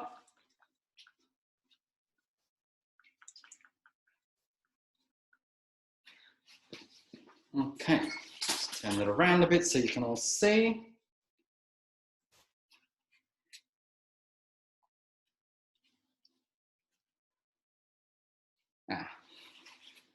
See how handy that double clip is? Otherwise you would have had to get another clip, and then you're gonna, in the next section, you're gonna have to remove a ton of clips, whereas that way you've only got the one clip and it's doing all the work for you. So this is the 711 again.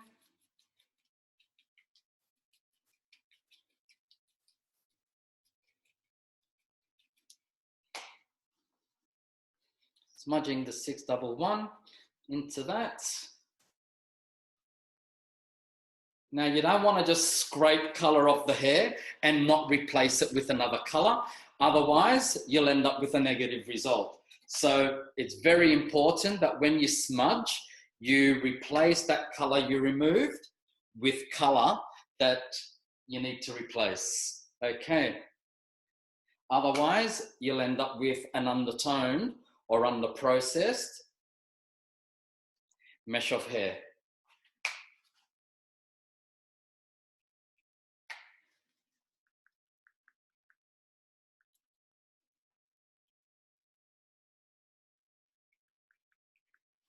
you go.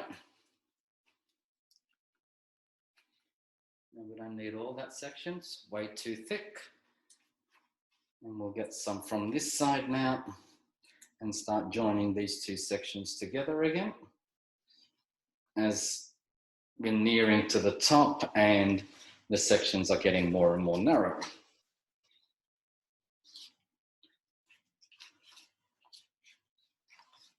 Okay, this is where you may want to extend your root color a little more, coming up to your crown area and minimizing the ends color so you're not too light up the top, okay? I like to bring all this section in together like so I can fill in that center more with dark. So as the hair then opens up, I've got that nice depth area at the crown and slowly opening up the color lighter with variance coming towards the side area. So I'm gonna grab my 6 level and just fill in the center. And I'll turn this mannequin around again after I've done this so you can see I'm working, almost creating a V. Well, not almost, it's exactly what I'm doing. So it's like I'm coloring inside of a V with the 6. And make sure that's doing the same on the inside. So you can see how I filled that V section with 611. Now on the outside, I'm just going to drag that 6 down from the roots, but I'm going to join that in with 711 and the 556 mix.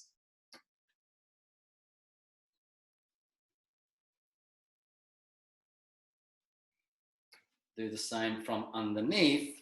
And now I'm just going to work with my thumb, these two colors, so they merge and blend in together, right at the side, on that side, same on this side. Make sure all that hair is covered and saturated with color.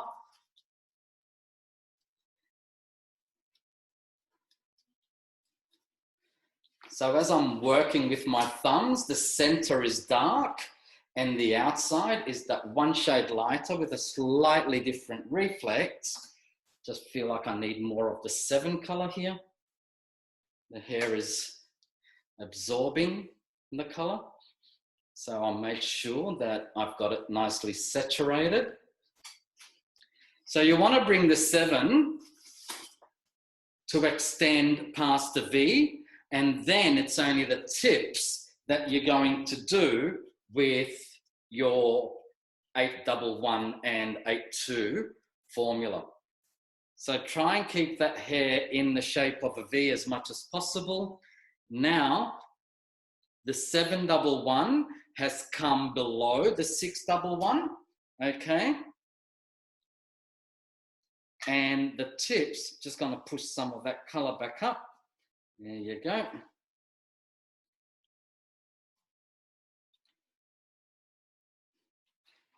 And then the ends are going to be the 811 formula.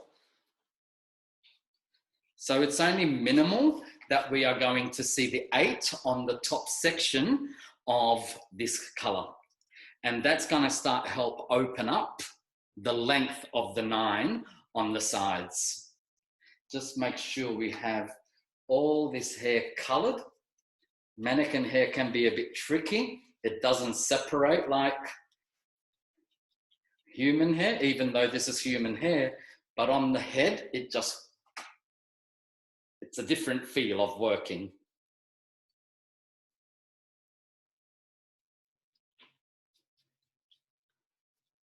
And I just don't want to bring that too far to the end because I don't want to darken the 811.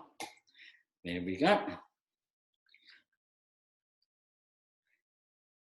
So that's already working nicely. You can see that the orange is disappearing and that beautiful ashen reflect with the spiced reflects are beginning to deposit. So the first thing that will happen is the ash and the blues and so forth will start to eat away at the orange. And then once that has occurred, all those fashion reflex will start to deposit over the ash. And that's exactly how that will work. I just want to smooth that out a bit. And this top section here, I'm going to do exactly the same. So let me just try to see if I can work front on for you. So I'm just going to create that V, as you can see. Okay. And I'm going to fill that V with the 6 color.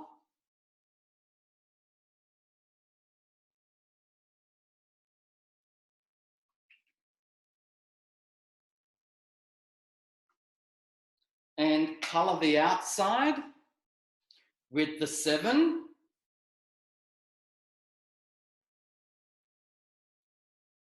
Like so. I know to stop where my finger is. That's why I'm holding that tightly.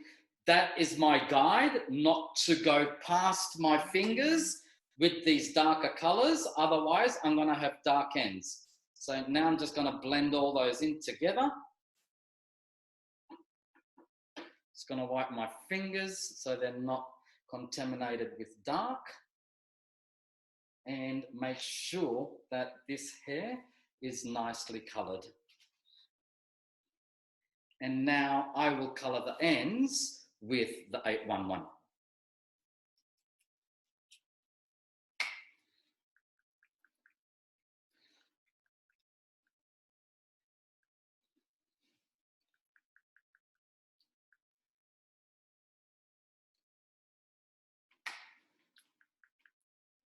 So I'm just going to make sure that all this is colored nicely.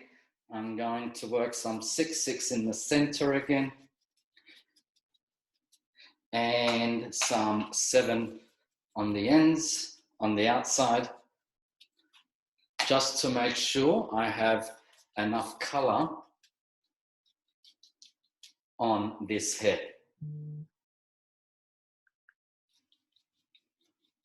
And that's going to help those colors blend in nicely.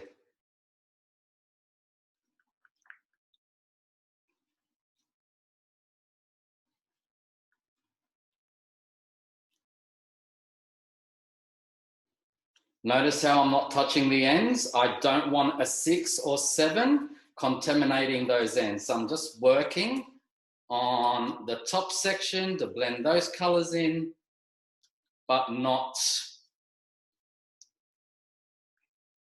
the very bottom, and leaving that light. That's the 7 down there, and leaving the 8 on its own. Now,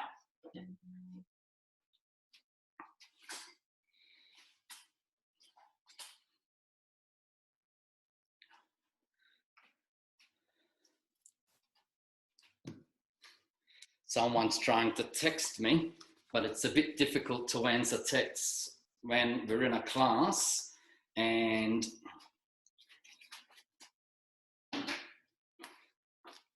halfway through a color. So, okie doke. So now I'm going to start coloring the sides.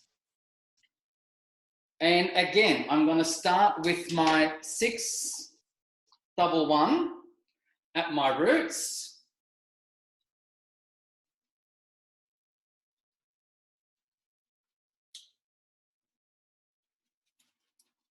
Like so. Leaving it as a shadow towards the front, which I'll turn around the mannequin in a second and show you, and bring that shadowing more deeper towards the back. So that way it's not too dark at the very hairline. So you can see what I've done there. So there's more stretch at the crown than there is at the very front hairline. And now I'm just going to go through and do the roots as normal.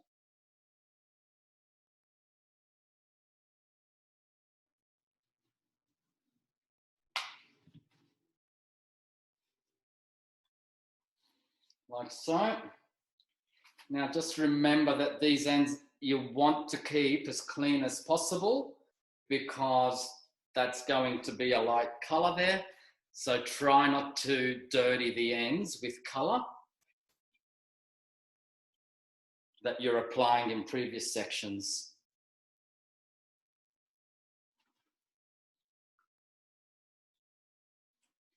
So even when I work towards the front,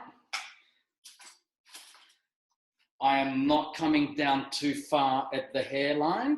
I'm keeping more of the 6 towards the back than I am around the front. I haven't mastered working lopsided yet, but that's okay. I think after this one, we may have. So let's just get the roots on. Don't worry about how it's looking and the smudging and all that. That we will focus when we get the 7 level working in here. So now we are moving away from that very front hairline and applying a little more 611 further down.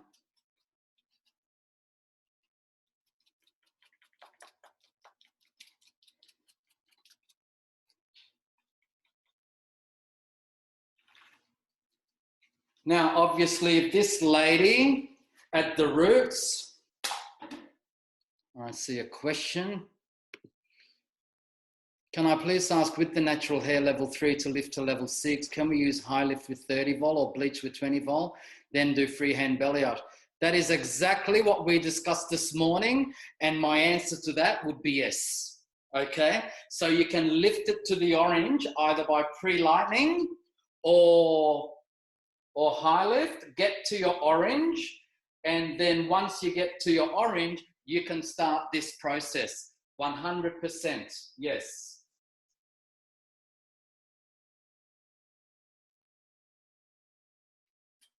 Okay, doke, so this side's almost done.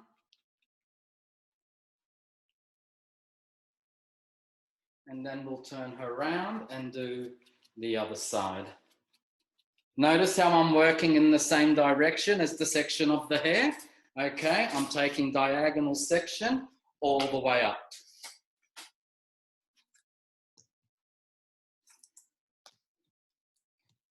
Okay, doke. So let's do here, and hopefully I will have enough of this color to cover my roots.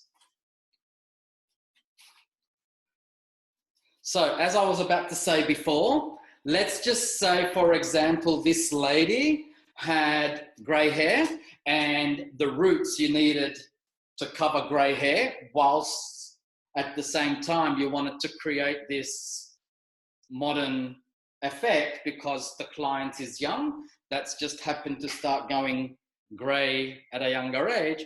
All you do to the root formula is add your base, so whatever, you know, no lighter than a 6, obviously, because you want to be on a 6. So depending how much white hair she has or she's resistant, you will either use 60, 60X or 600. And because I'm using 00, I'll most probably keep and because I've got dark colors working, I'll either keep my peroxide at 10 vol or, depending exactly on the situation, there's a good possibility you may need to increase your developer to 20 volume. Okay, and it's very difficult to say do this or do that right now because it will always come down to the individual head of hair that you're working on. So 10 vol or 20 vol with great coverage, and depending on greatness of white and resistancy are the 2 possibilities of developer that you're most probably going to be working with. We're nearly there. Please don't run out of color.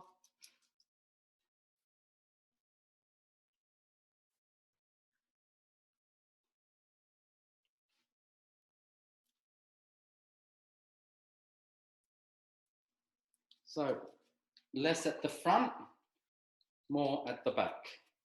This is how we're working this.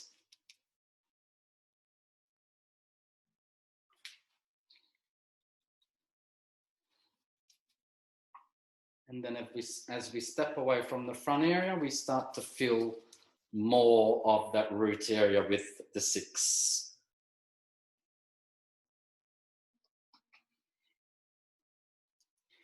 Especially down back here at the crown.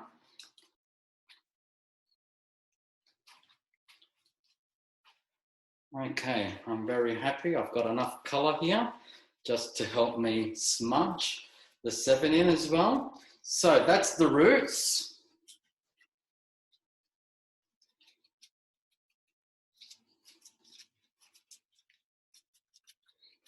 And now we will start blending the colors in. So, clean hands.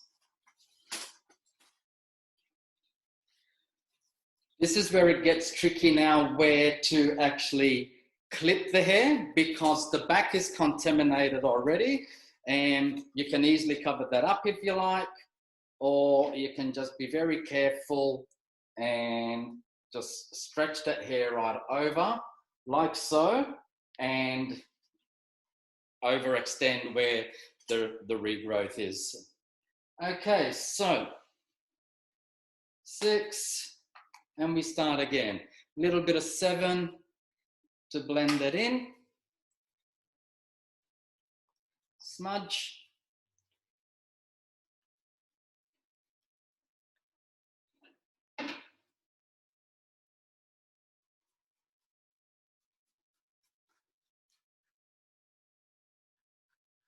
Make sure that hair is all nicely covered, especially at the front area, because that's going to be the most visible area for this client's head of hair.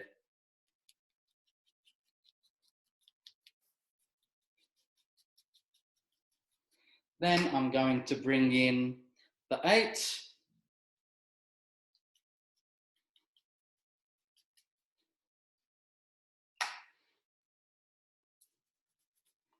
And blend those 2 together. And then finally, I'll bring in the 9.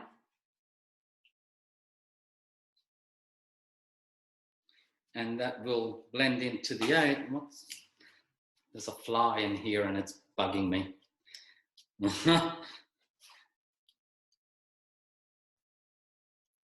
Like so. Okay, so carefully get the rest of the hair again and take the next section.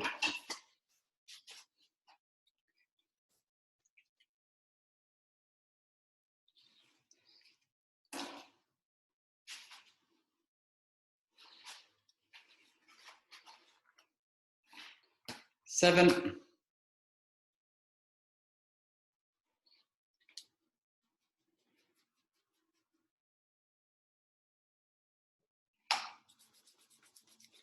And it's the same technique and process all along. Get that color in, then get your 8 in there.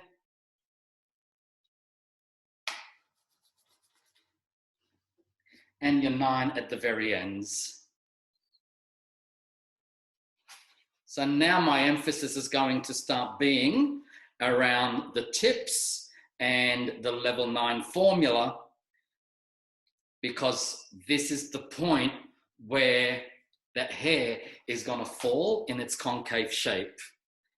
So I get that level 9 in there first, because I can always overlap with the 811 to blend that in, like so. And start backtracking, and then I can go in and blend that in with the 7 and further up with the 6, like so. Again, quick wipe of the hands, and we repeat the process.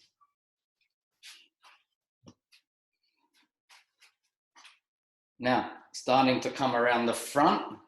So this is where we can start creating different colors around the hairline. Rather than just keeping it flat and dark, let's start lightening up around the eyes, because that's what's going to be most flattering. So my first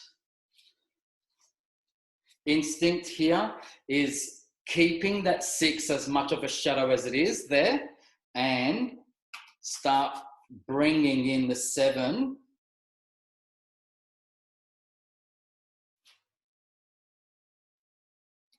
to the front. So I've got less dark up the top now, and slowly, slowly opening that up.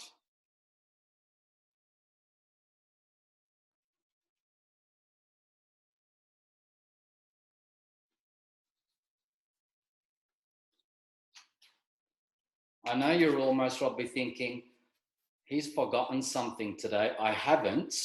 I just want to show you some different techniques so you can build up skill rather than just show you an easy option, okay? And I will also work with an easier option in blending colors, but I just want to show you enough first of how to work with your fingers, because you never know when things are going to be either lost or not found in the moment, and you may need to depend on your natural skill rather than a tool to create blend.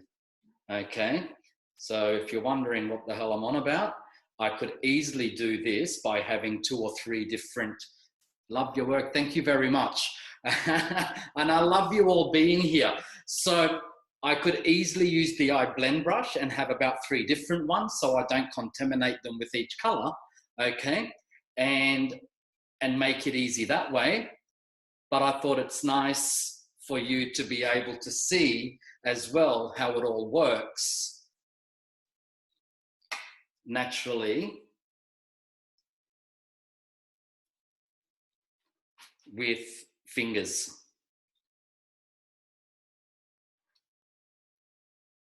Just want to bring a little more 8 into that, where it's slightly darker, because the 9 may not completely tone that out, and I don't want a warm patch right at the very front, because that would just make me lose sleep overnight. And then I will go in with the level 9.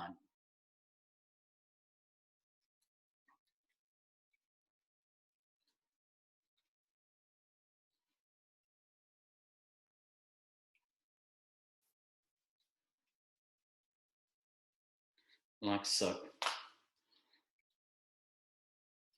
So I get my 9 in there, and then I do the same again. I start backtracking, get my 8 in, overlap over the 7, come back to my 7, that nice money area in the front, the money piece, and then I just break that 7 up with some 6 again. And making sure all that hair is nicely covered. Okay. So that's the eye blend brush, okay, and soon in stock, but I always want to show you how to work with every possibility.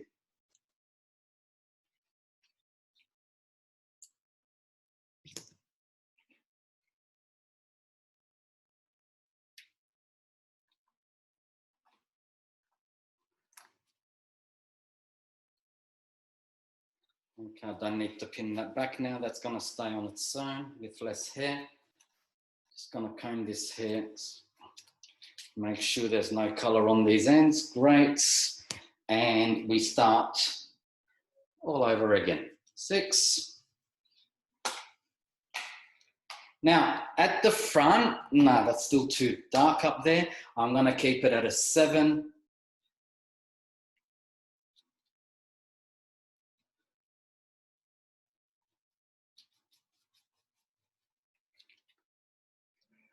It's nice to have a bit of stretch in the hair. Don't try and color the hair when it's too loose like this. It won't be much of a friend for you because you will miss a lot of color. So it's nice to keep the hair with a bit of tension.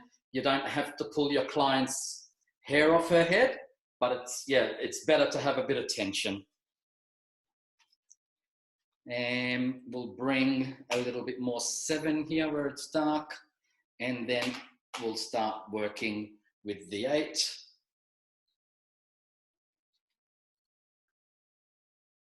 And I just want to get that 9 in there first before I spread any color down, so I can blend the 8 into the 9. So if you don't want that darkness to overtake the ends, bring in the ends first and then color over,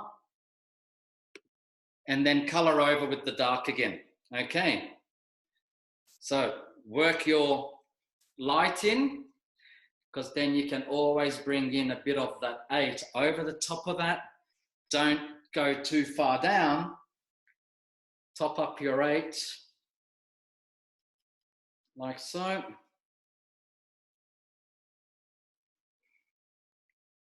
Now we're just backtracking again. Yeah.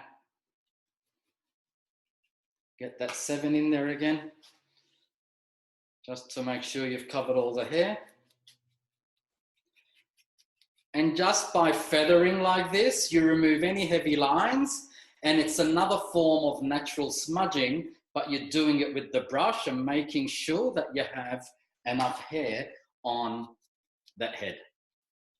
Enough color on the head. You want to have hair on the head if you're going to color.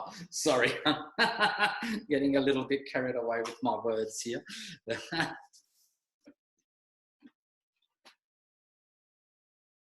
Yeah, see what I mean? No matter how careful you are, if you don't work that coloring correctly, you could have gaps in the hair where it doesn't color.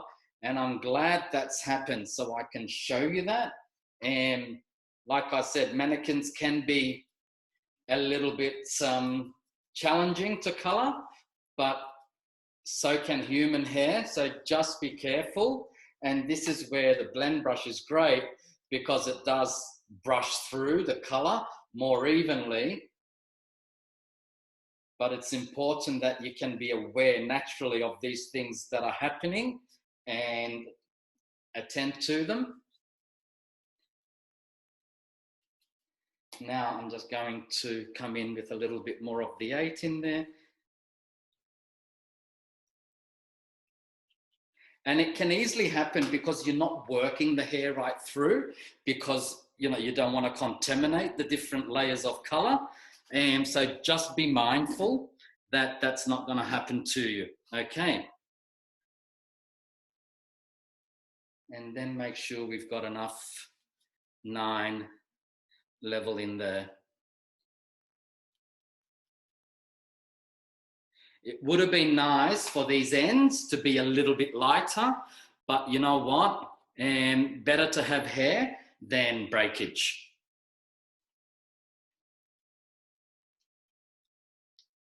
Because this formula would have been more suited to slightly lighter hair, but that's okay. Okie doke, so we're just getting up to the top section now.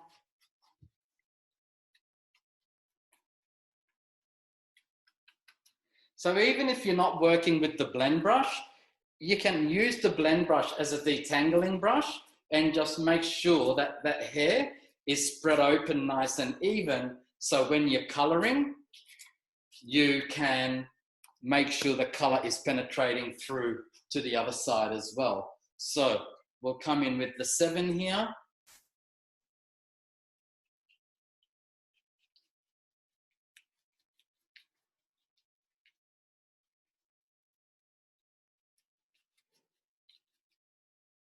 And the other side, and make sure that's nicely saturated.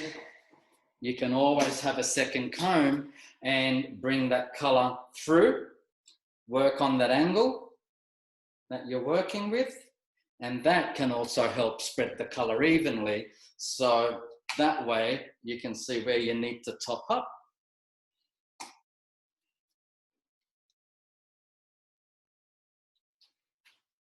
And then come in with your 8 further down.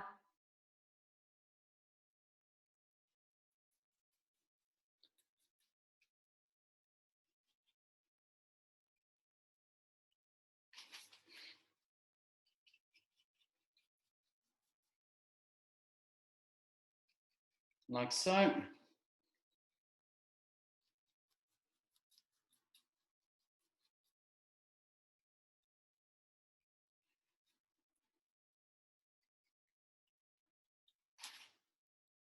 And then finish off with your level 9 at the very ends.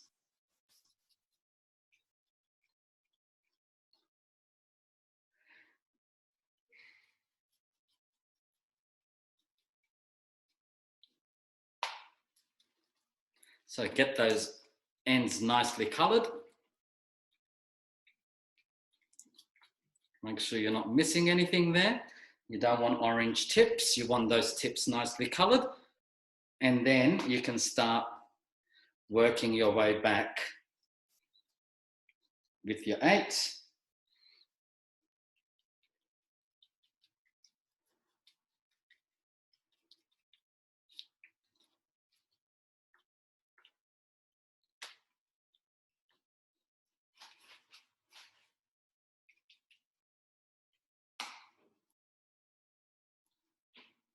And just touch up your 7 here.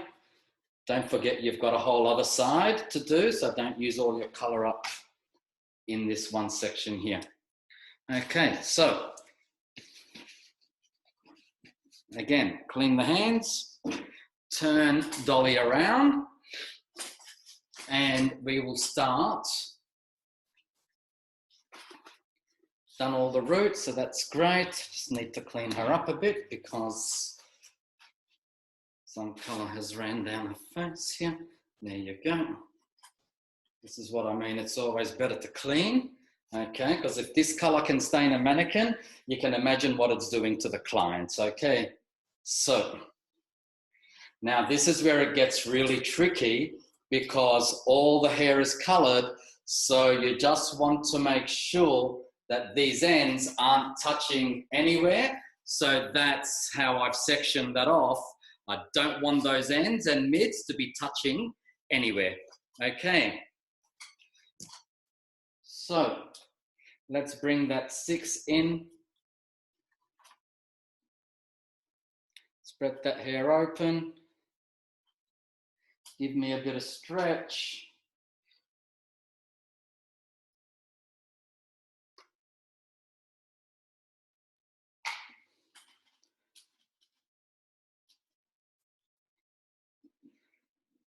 So I'm creating tension as I work.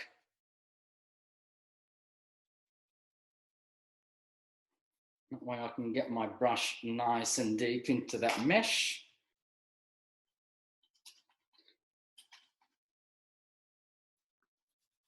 And be in full control of what's happening here.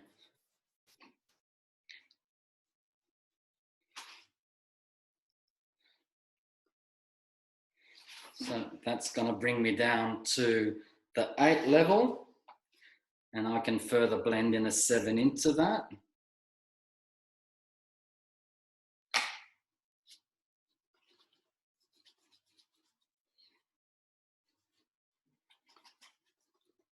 And then make sure that my 9 is nice and clean before I blend any color into that.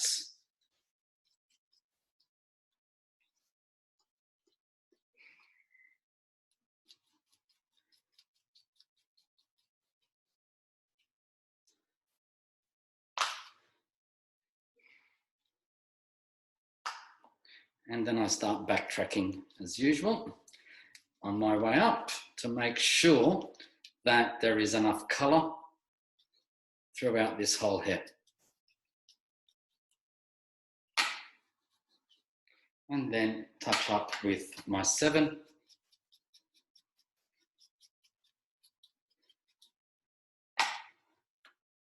Okey-doke.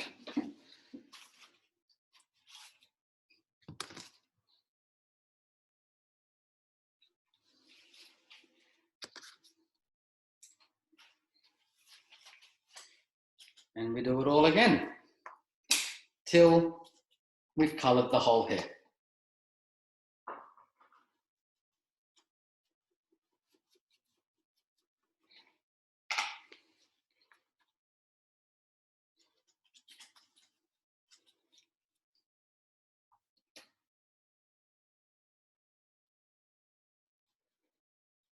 You can really begin to see these reflets working now.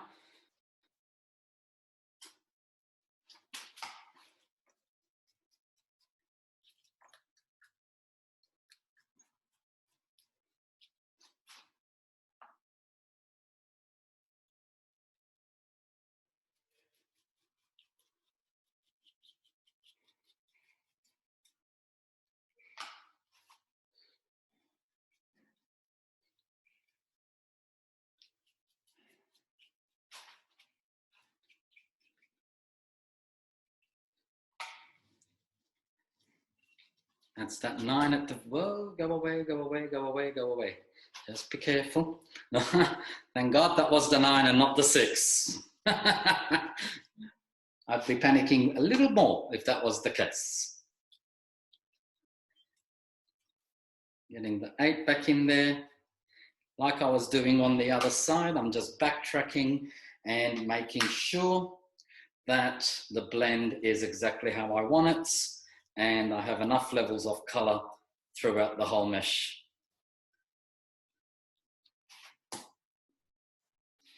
There we go.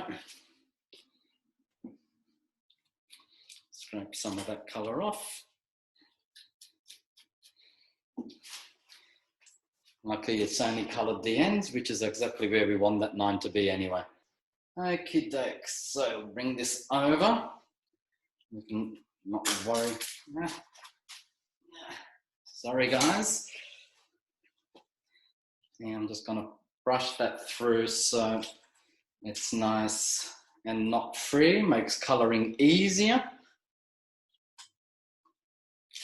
That's another thing you'll find with mannequins, that once you crimp it all back like that, it can get a bit knotty, but that's okay. Just brush it through. It can happen with hair as well. So brush your section through before so you don't come across any knots, and then you can just smoothly work with your colour.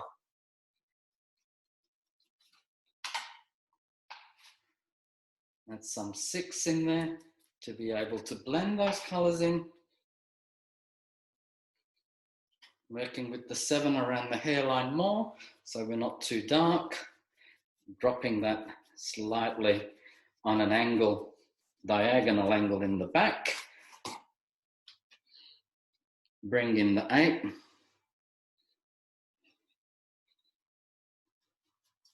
Leaving the tips out.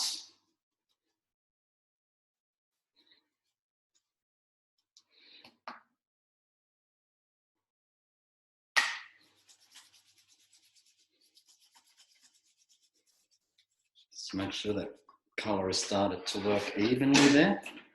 That comb is really wanting to misbehave, so we'll put it there. And then we'll go in with the 9.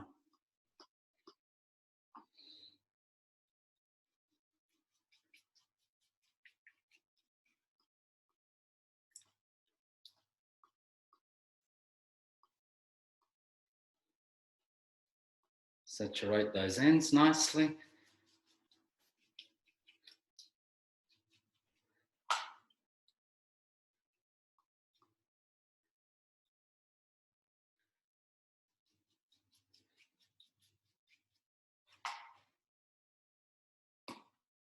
Come back with the 8.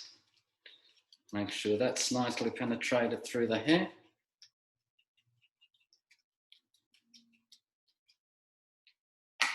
Blend up, always on the way back.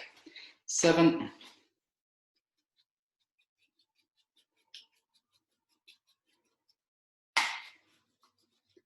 And 6 if need be.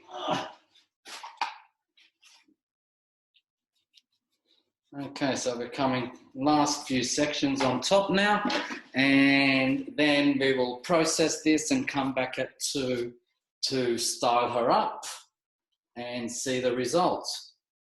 So in the meantime, have some lunch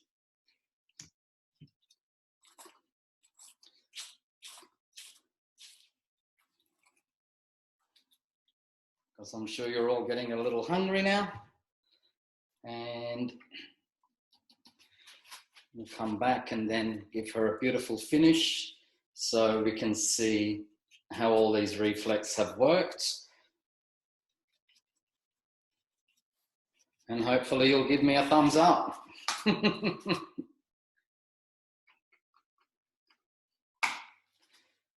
So most of you would have seen the schedule that I posted on the page yesterday. I've got a full month ready to go. It's very exciting, and that we've been able to work so much in advance to bring you a very exciting calendar for June of education. And the next class next week, just for the New Zealand people and Sri Lankan people in the room, is not a Monday, it is on Tuesday. And the reason being is it is a public holiday here in Australia for the Queen's birthday. So that class had to be moved to Tuesday, and that will be the Better Blondes class. So I'm going to be getting into talking about high lifts in depth and all possibilities of toning and the ins and out of it and everything. So yeah, a very interesting class as well. I know many of you are going to be working on Tuesday, especially after being closed on a public holiday. But rather than missing out on a week, I thought let's just keep it going, because those that can't make the class will be happy to watch it in their free time and their favorite beverage in the evening. So that's okay. But you know, those that are willing to or able to join, it'll be more than my pleasure to have your company while I do the class. Otherwise I'll feel like I'm just talking to myself, but that's okay. We're very used to that as well. So that's the blonde class next week. I believe it's the 9th, but I'll confirm that for you this afternoon when we come back. Okay, so we want to get the 8 in here now, and then finish off with the 9.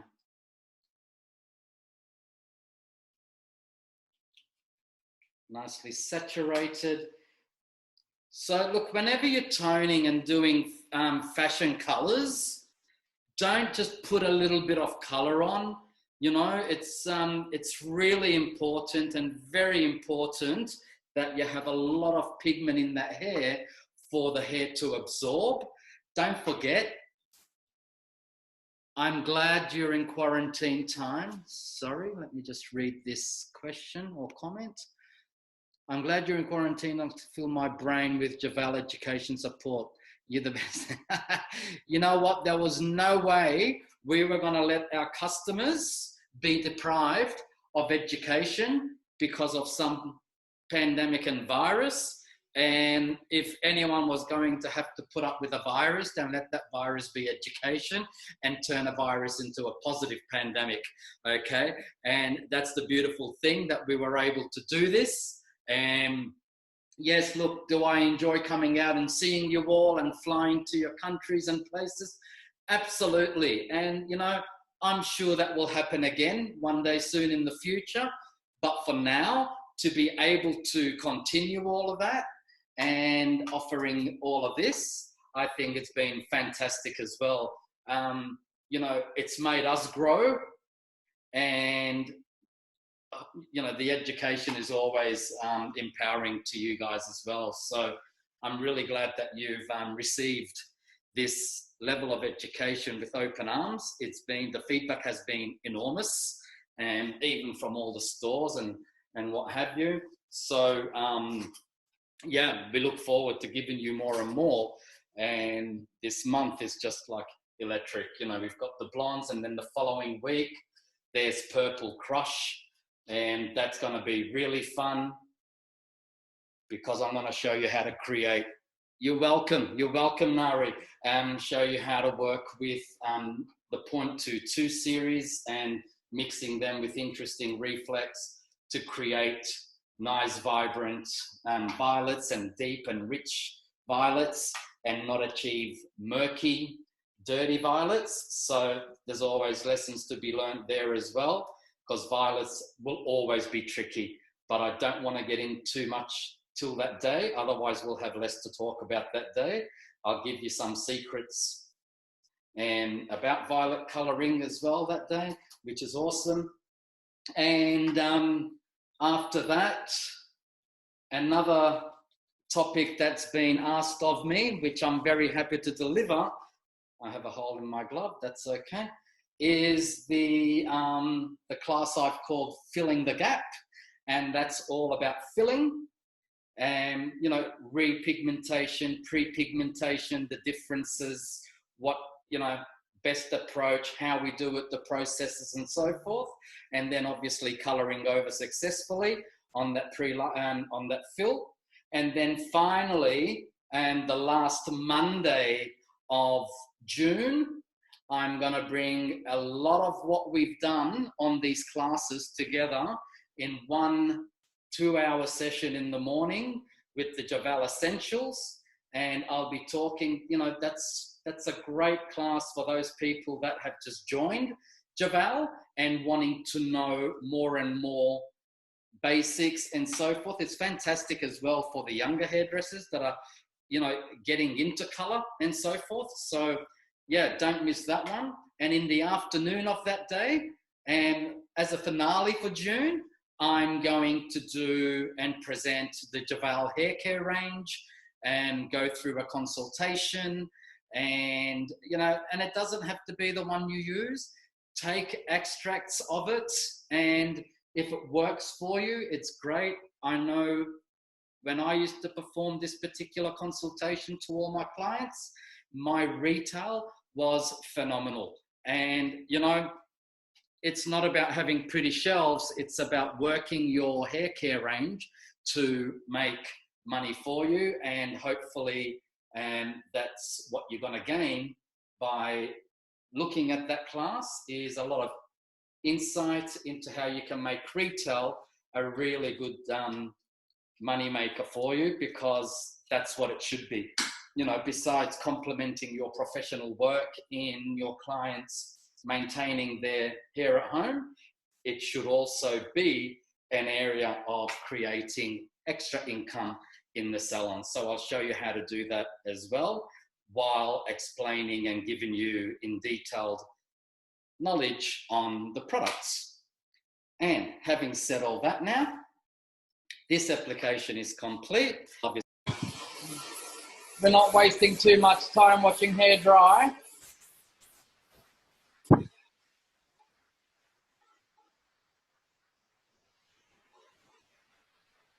She's no longer orange, is she?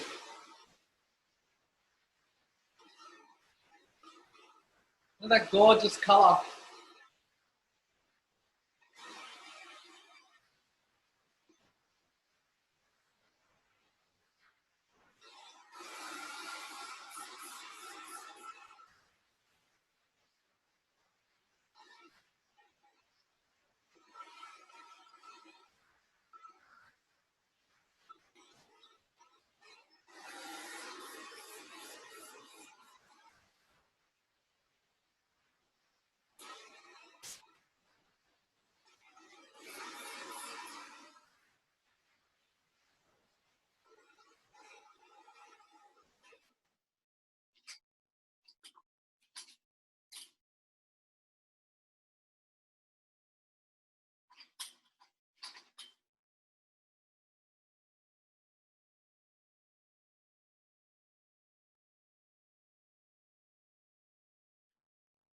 I'm in love.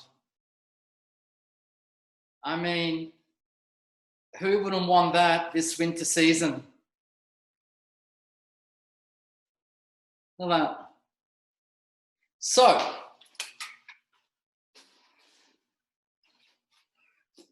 I hope you're enjoying the results so far. I just wanted to get a little head start. Otherwise, the whole conversation, thank you, Kathy. Otherwise, the conversation would have to be all over the blow dryer, and I didn't really want that. I can't stop touching it. Oh my God, so beautiful. So, couple of things I want to catch you up on while you've been away is what I used so far. And I've only applied products to the back, so that way I can show you my proportions and how I work with the Jeval products on the sides as well. So even though I'm getting a little bit of a head start, I don't want you missing out on anything. Okay, so firstly, I washed and treated with Iconic Tonic shampoo and break in case of emergency. And then obviously I finished off with Iconic Tonic conditioner. So I wanted to get the goodness and moisturizing of amla oil, the Brazilian nut oil. Amla oil is the moisturizing. The Brazilian nut oil into this hair, and also the beautiful chia seed protein and caraway protein that's in the Iconic and break in case of emergency to help start rebuilding this hair. We got to keep in mind that it has been through a long pre-lightening process. Even though she's not blonde, we still have that deconstruction of the cuticle inside the hair. So we want to slowly start rebuilding that by using the Iconic Tonic shampoo and conditioner. And once a week, I would highly suggest as well the client would do a break in case of emergency treatment. So that's a trio I would be prescribing and recommending to this client if she was to be in a salon having this service done. Okay? Now, alternatively, if the hair wasn't that brutalized, right? Big word to use, I know. Let's just say you didn't have to go down the road of pre-lightening a lot. The hair wasn't so compromised and you didn't want to rebuild. You just wanted to keep it well revitalized. You were able to do this, with say 10 and semi-developer, just by lifting those different reflex up a little bit. Then you can go down the road, now that we have it, of Dark Art shampoo and conditioner. Also an amazing duo for someone that may have an oily scalp that has so much richness and color in their hair as well. That's going to be completely color safe. Another combination is Iconic Tonic. Whoops, there you go. Iconic Tonic shampoo or Dark Art revitalizing charcoal treatment.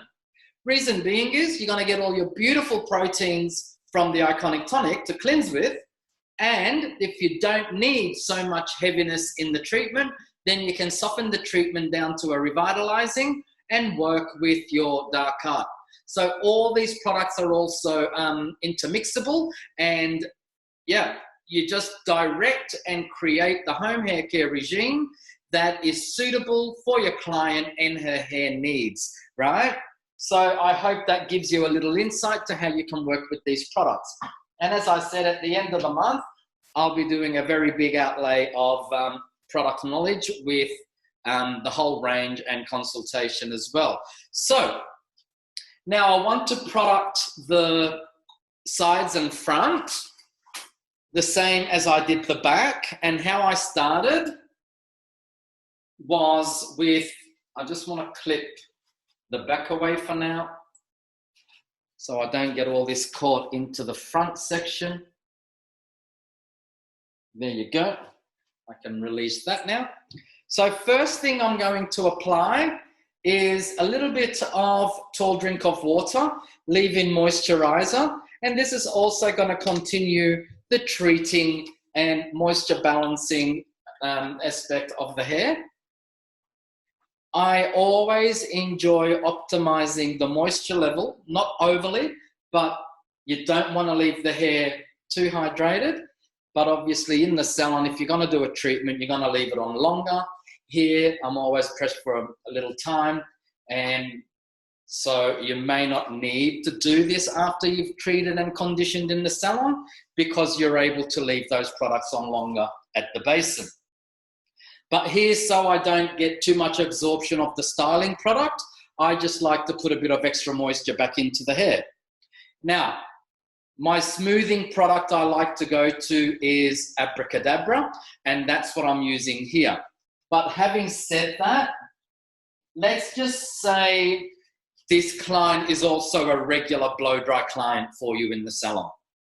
You can offer the Rain, Hail or Shine service, where you would do a full blow dry like I'm doing here, wet to dry, but really go through each 2 centimeter section, roots to ends with Rain, Hail or Shine. That is like a keratin blowout that stays in the hair for up to 2 shampoos. And it's also anti-humidity as well, rich with proteins, and that's going to help smooth out the hair and make sure that the humidity doesn't attack it. So that is a service you can offer the client. They can pay for 2 blow dries, and you know, you're only using that product once. So that is another option as well. But today I'm going to use Abracadabra. So with Abracadabra, I don't need a lot of product. Again, just a small amount because I've already done the back. I work it very well into the hands and into the hair. So Abracadabra for me is a gorgeous smoothing product.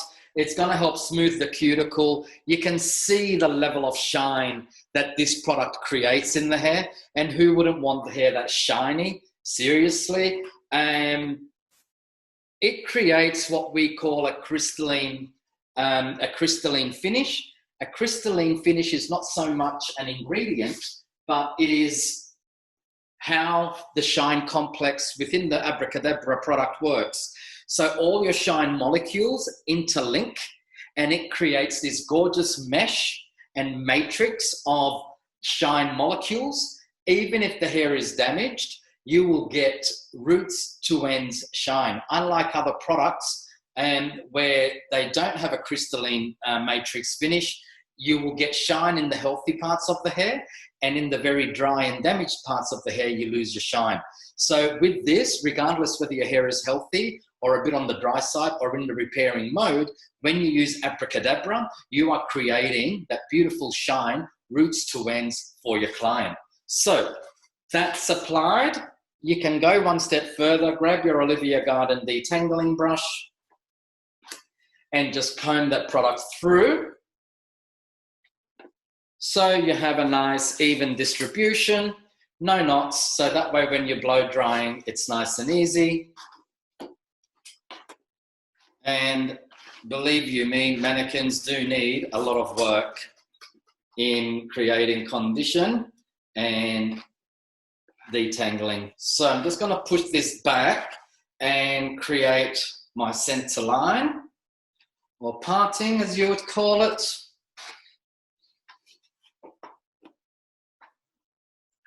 And that will give me a good indication of where to style. And I will continue doing the blow dry. So as far as brushes are concerned, round brush or square brush is fine. I'm just going to go for a smooth for now effect, and then I'm just going to curl just around the hairline to create a little bit of movement. So if I want to just smooth and have a straight look, I will use my nanothermic square styler, and I would work with the 50 and 40 depending on the length of the hair or whether you have layers. Okay, normally I'd go in with the large and then smooth over with the smaller. Or if I want roundness and a bit of bounce, then I work with the Heat Pro because of the copper plating of the ceramic, and that keeps the hair nice and smooth for me and creates works beautifully with the products to illuminate that extra shine as well. So yeah, these are my go-to brushes. But then again, you know, with Olivia Garden, there is such a big range of brushes. You got to find the ones that work for you. These are the most heat resistant. They heat resist to about 230 to 50 degrees, and these are about 220 to 10 degrees. So excellent brushes. The bristles are slightly different here. You've got your tourmaline in your bristles here, and that's going to create your shine there. It's a closed end because this is not copper ceramic. And so therefore, each time you move the brush away from the hair and the heat, it's going to cool down. So by closing the end, we try to maintain as much heat as possible. Whereas the Heat Pro brushes are open-ended due to the ceramic iron maintaining the heat. We don't want the brush to overheat, otherwise it begins to burn the cuticle. Okay, so that's a little insight to why I work with these brushes. And as always, I'm going to section with the double clip. So I'm just going to have a couple on me here. It's just a hairdresser thing, right? You got to have clips hanging off you. So, okie doke. Because I want that to fall on an angle, I'm actually going to blow dry in an angle as well. There you go. So, we'll start off with the square styler here. And I'm just going to smooth that down. As you can see, I'm not blocking the wind by suffocating the hair. Yeah, I'm just blowing that hair down in the natural cuticle fall of the hair to smooth and create my shine.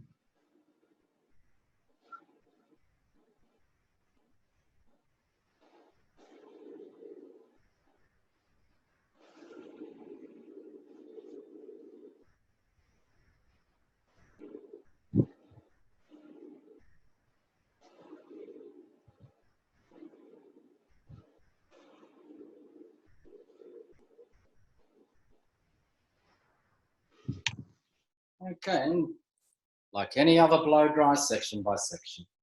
Now, normally when I'm doing a full blow dry and not educating, so to speak, and I would continue working without splitting up the hair. So I would prefer to work, for example, this section here, I would be joining to the back section like so. So when the hair wants to extract back to its natural fall, I'm not going to get any breaks in my blow dry. So I'm just going to quickly do that here,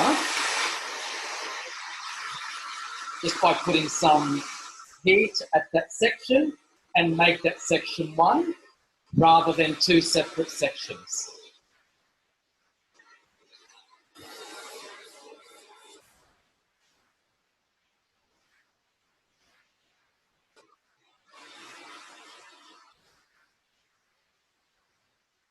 Nice, still nice and light. All the reflex are really working on their right level, and nothing's gone darker where they shouldn't have, and everything has stayed as light as we wanted to throughout the whole sectioning. Now, this is an area where we had the 4 different colors blending all together. But I don't want to see 4 different colors. The whole idea is to create an illusion of one color with a lot of reflex. That's the whole idea of that. I'm not after mermaid hair.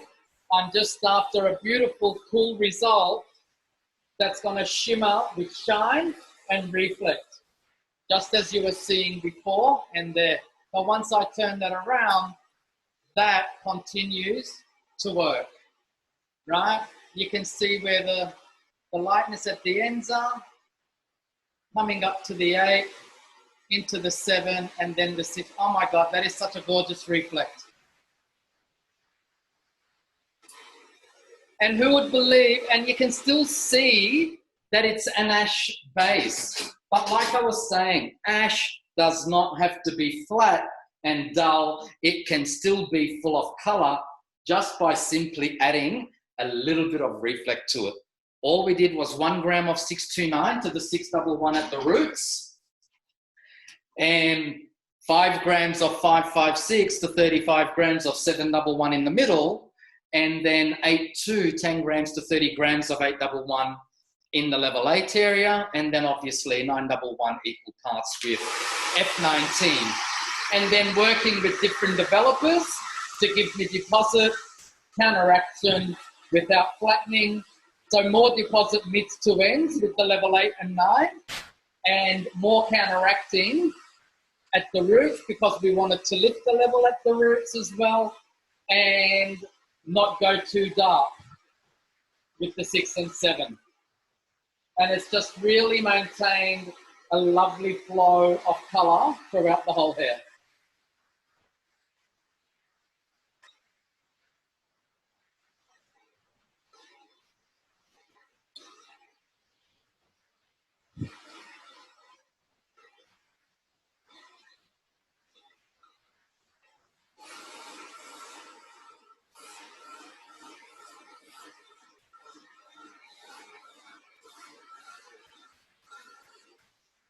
These are the kind of colours that you're never going to have a client send to you. Oh, I want this, right? These are unique colours. They're signature blend of colours. And when you create signature blend of colours for your clients, the only place they can come and get that colour is from you.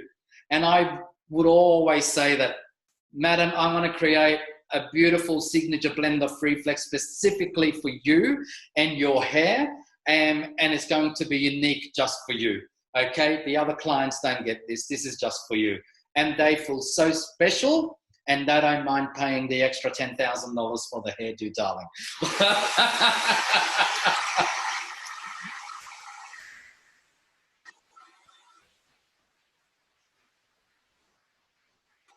You know, my 2 favorite words: be great, be fabulous.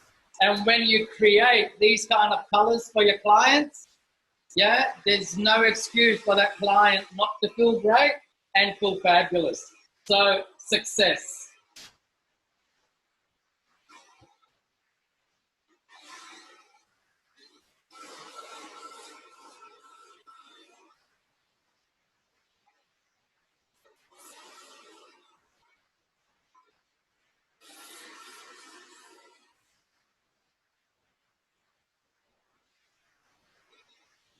Beautiful. What do you think, ladies? Enjoying it?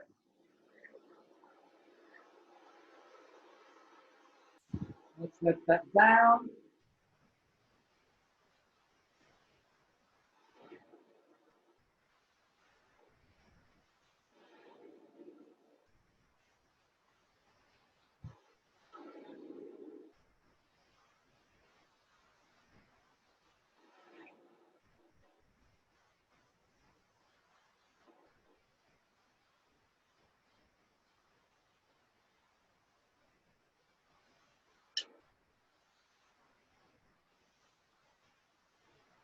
The shimmer is so beautiful.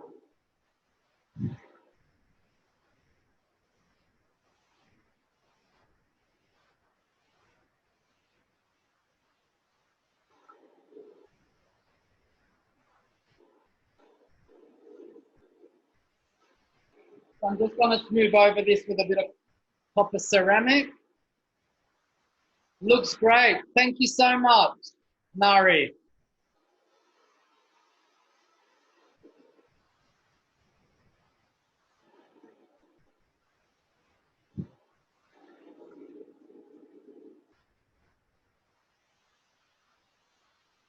We'll smooth over that with the Olivia Garden flat iron in a second and curl the front a little bit. I just want to show you the difference of the brushes here.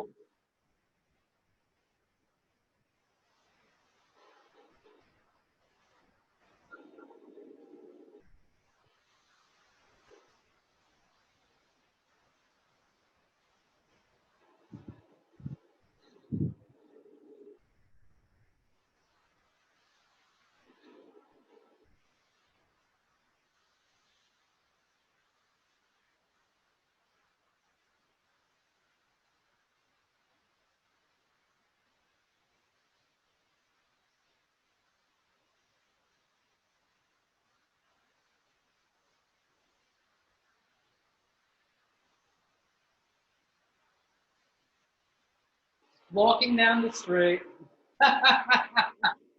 looking fabulous.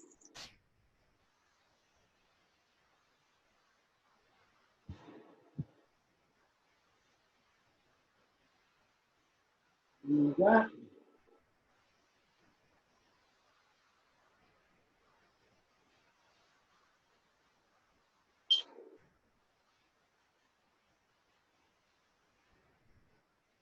Okay, so we'll just quickly smooth over this, and then we'll get the Olivia Garden flat iron out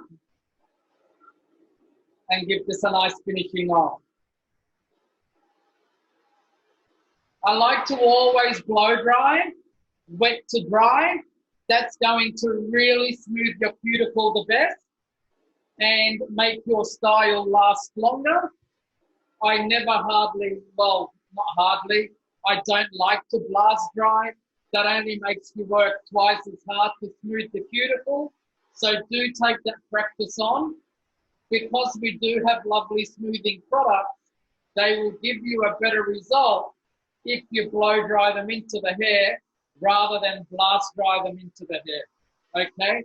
That's how products work best.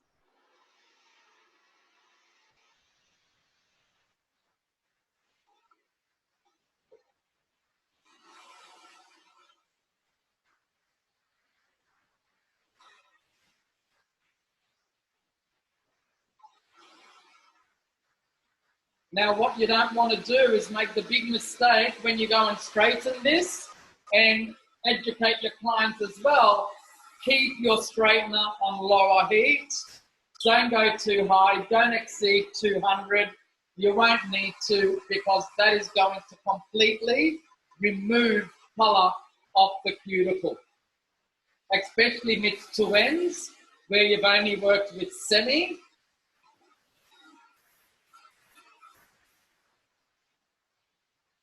Now, processing time, when you're blessed with time, I would have left this on for 25, 30 minutes easy, just to allow everything to work and overtone a little bit. So when I wash and rinse off, I will lose excess pigment but not reflect. And in my world here, pretty much 10 minutes after I left you, I had to start thinking of removing, cleaning, preparing so we can be here again. So even though she was slightly under processed, the result is still stunning. I mean, oh, I love.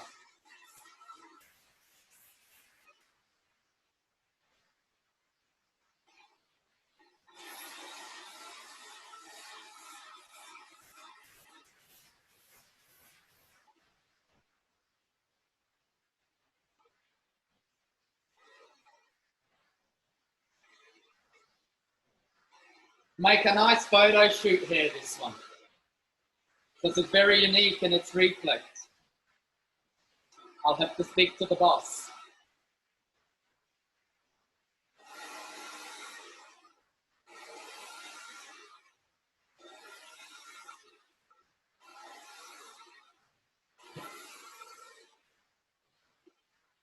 So as you can see, it's got nothing to do about being grey and flat.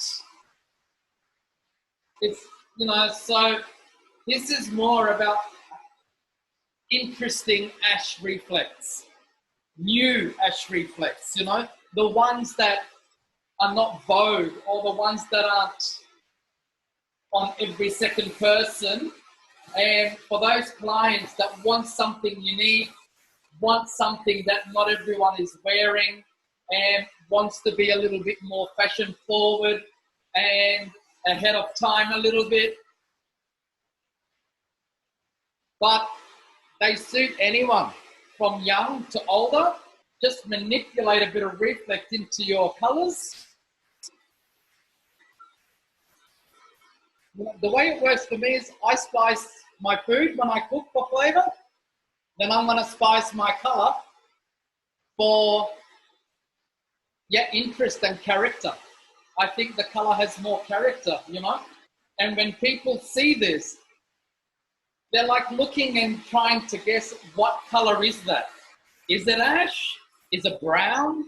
Is it violet? Is it this? Is it that? You know? And that's the beauty of it. There is no name.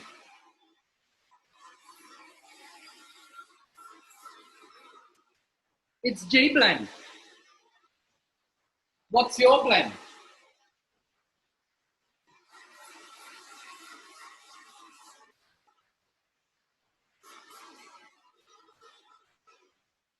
Okay, so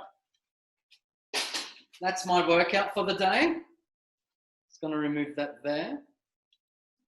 And I'm just going to put these brushes away for now. So remember, okay, you know where they're all available from. All your stores, Utopia, Active, Vivora, you know, SA, Soul, Hair and Beauty in Sri Lanka, Combined Salon Supplies in New Zealand. So, you know, you're not deprived. They're all available, just as your double clips are, okay, and all your tools that I'm using here as well. So, let me just get my Olivia Garden flat iron.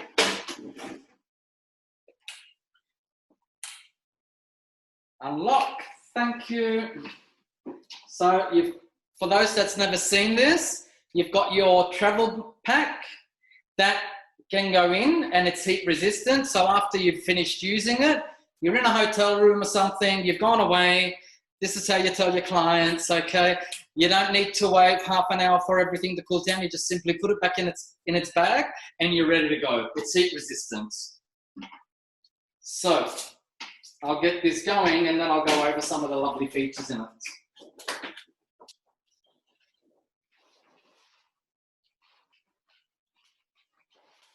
Quiet up the sound. Okay, so digital recording, and you can alter the heat. You've got your up and down range here, minus or plus. It has dual thermal systems, so therefore each plate is going to heat up individually. That is also a big bonus. So when it's with each swipe, it's going to maintain its heat, not cool and then wait for it to heat up again. So it's constantly going to be at the temperature that you've raised it at. Now, I'm setting mine at 185. So you set it there and then it just heats up very quickly, as you can see, to 185. That's 180, done. And it stops at 185. Okay, and then you've got this ergonomical thumb rest in there. So when you're applying pressure, you're not putting strain on your wrist. Okie doke. So, more importantly, we need to protect the cuticle from the heat of the straightener. So I'm going to be using Jeval HPF 230 plus. And I'm going to spray that throughout the hair.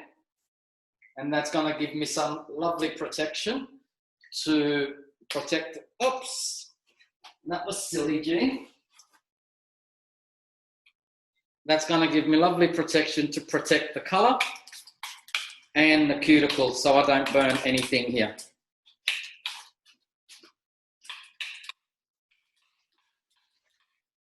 There you go.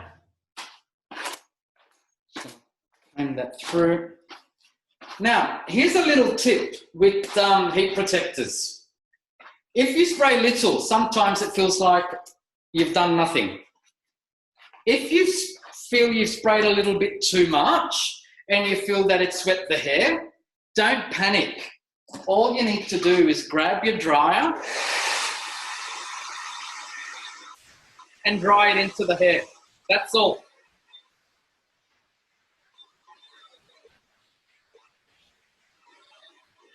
Like so. Okay. Okie doke. So I just want to smooth over some of this hair and just want to get a different towel comb. We'll sort that out later. Great. Don't take too wide a section.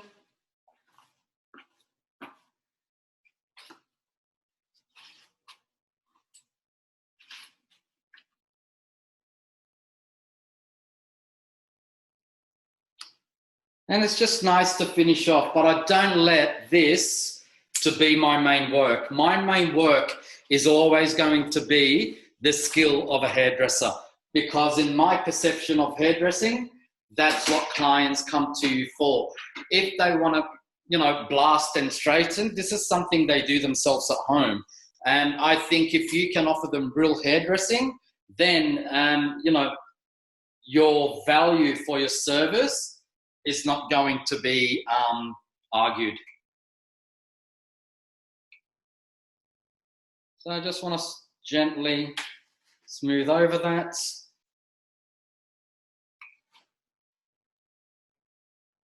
And obviously, the smoother we can get the cuticle, the more shine we are going to create. And the more shine, obviously, the more reflect and the more stunning the color will look.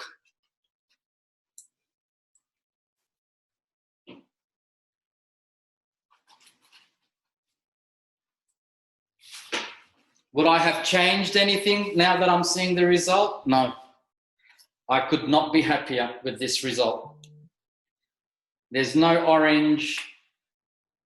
The reflects are there. It's beautiful work.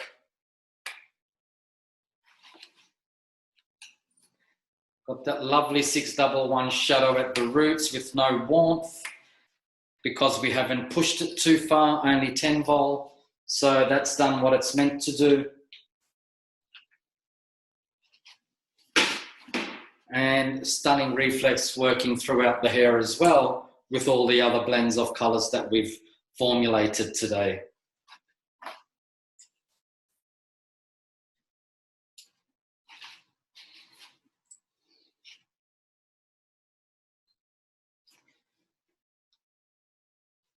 Even when you turn that up like that, just want to show you that. Yeah, so pretty. You just see all the different levels working there together. You don't want colors to be fighting with one another, and you just want them all to work together as one. And I think in this result, you cannot see that happening better than what we are. It's just beautiful.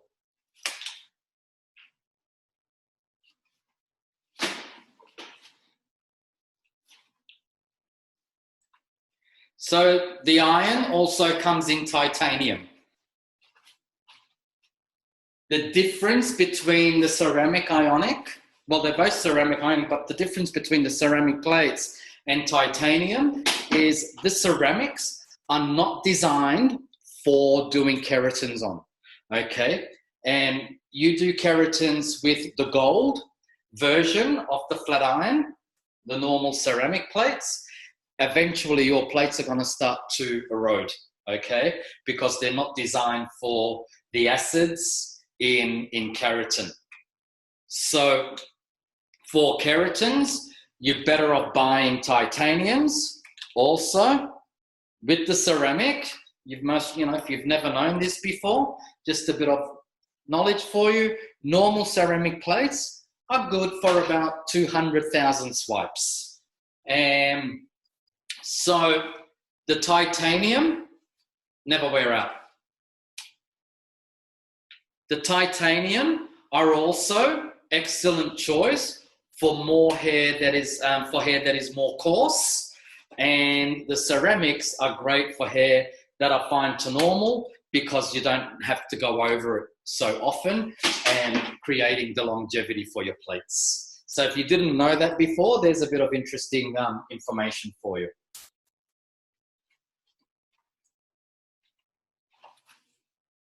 They're great to retail. They make lovely gifts. I think they're beautiful and classy. I love it. And like I said, with me, these tools aren't to create the majority of my work. They're there to help me finish off the work. Just taking my blow drying or what have you, just to that other level, and just to complement the work I've done. That's all.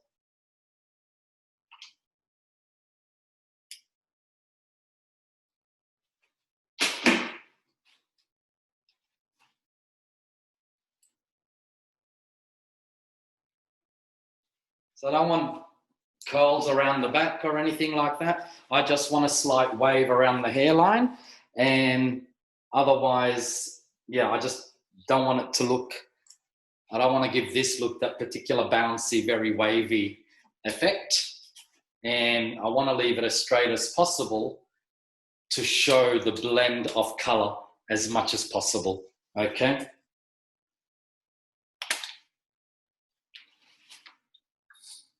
I think when you've got really contrasting colors, a curl or a wave works nicer because it helps to blend those colors in together. Otherwise, when it's straight, you can see very distinct lines and so forth. But in this particular look, and because of the way we have worked the colors in together, we don't need to overproduce the hair.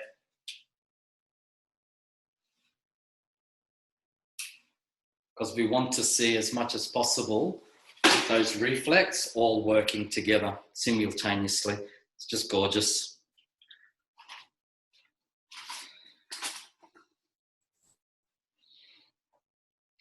So this is where I'm going to start putting maybe a bit of bounce into the hair.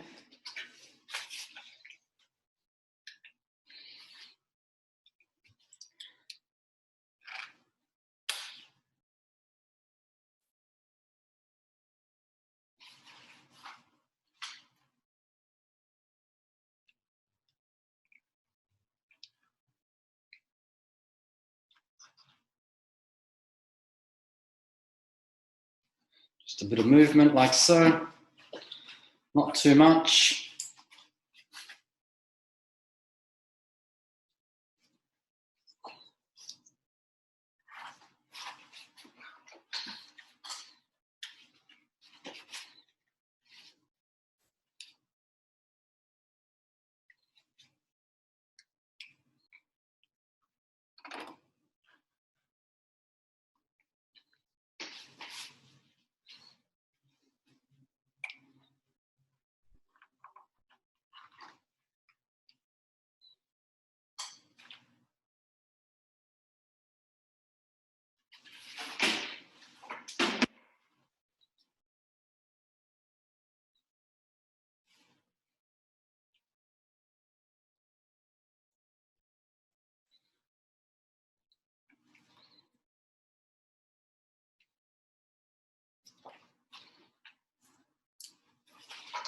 So I'll just smooth out the back.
Any questions about the whole class today? Anything you want me to go over while I'm just finishing off this lovely head of hair here?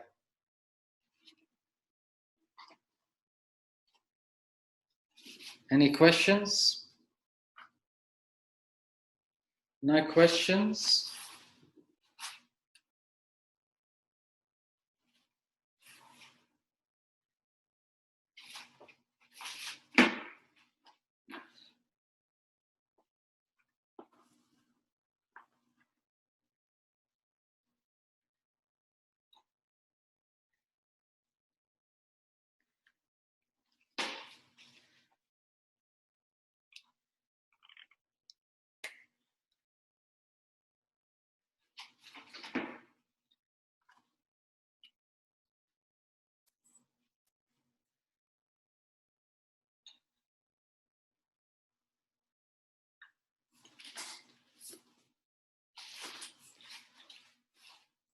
So it won't be long now. See the full result. Just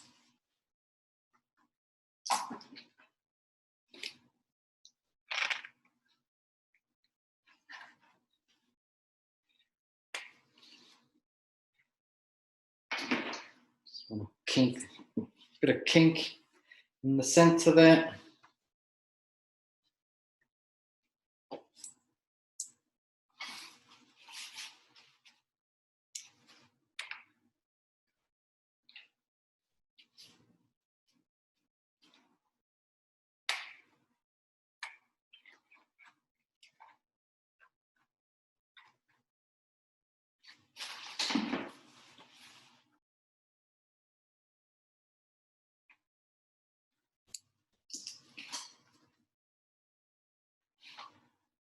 It's almost natural, as if the hair's been pushed back behind the ears and there's been a bit of movement there. That's all I'm wanting out of this. I don't want the big curls.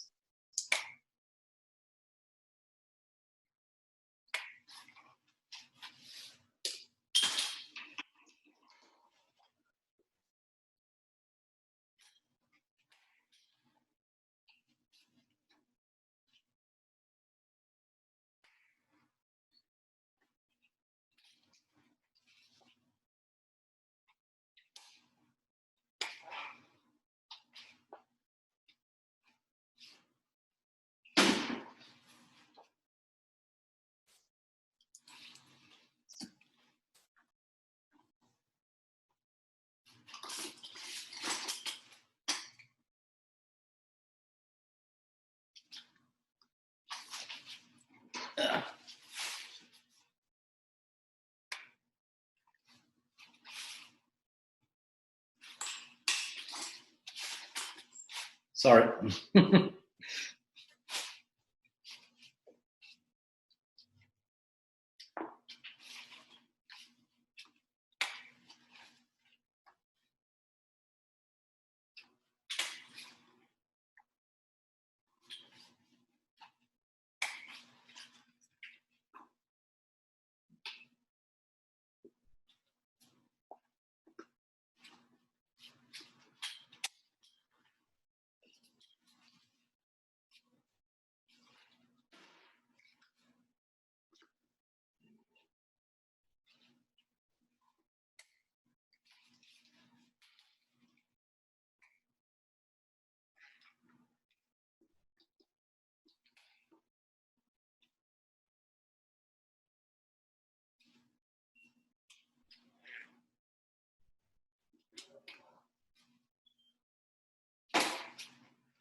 That shine is just superb.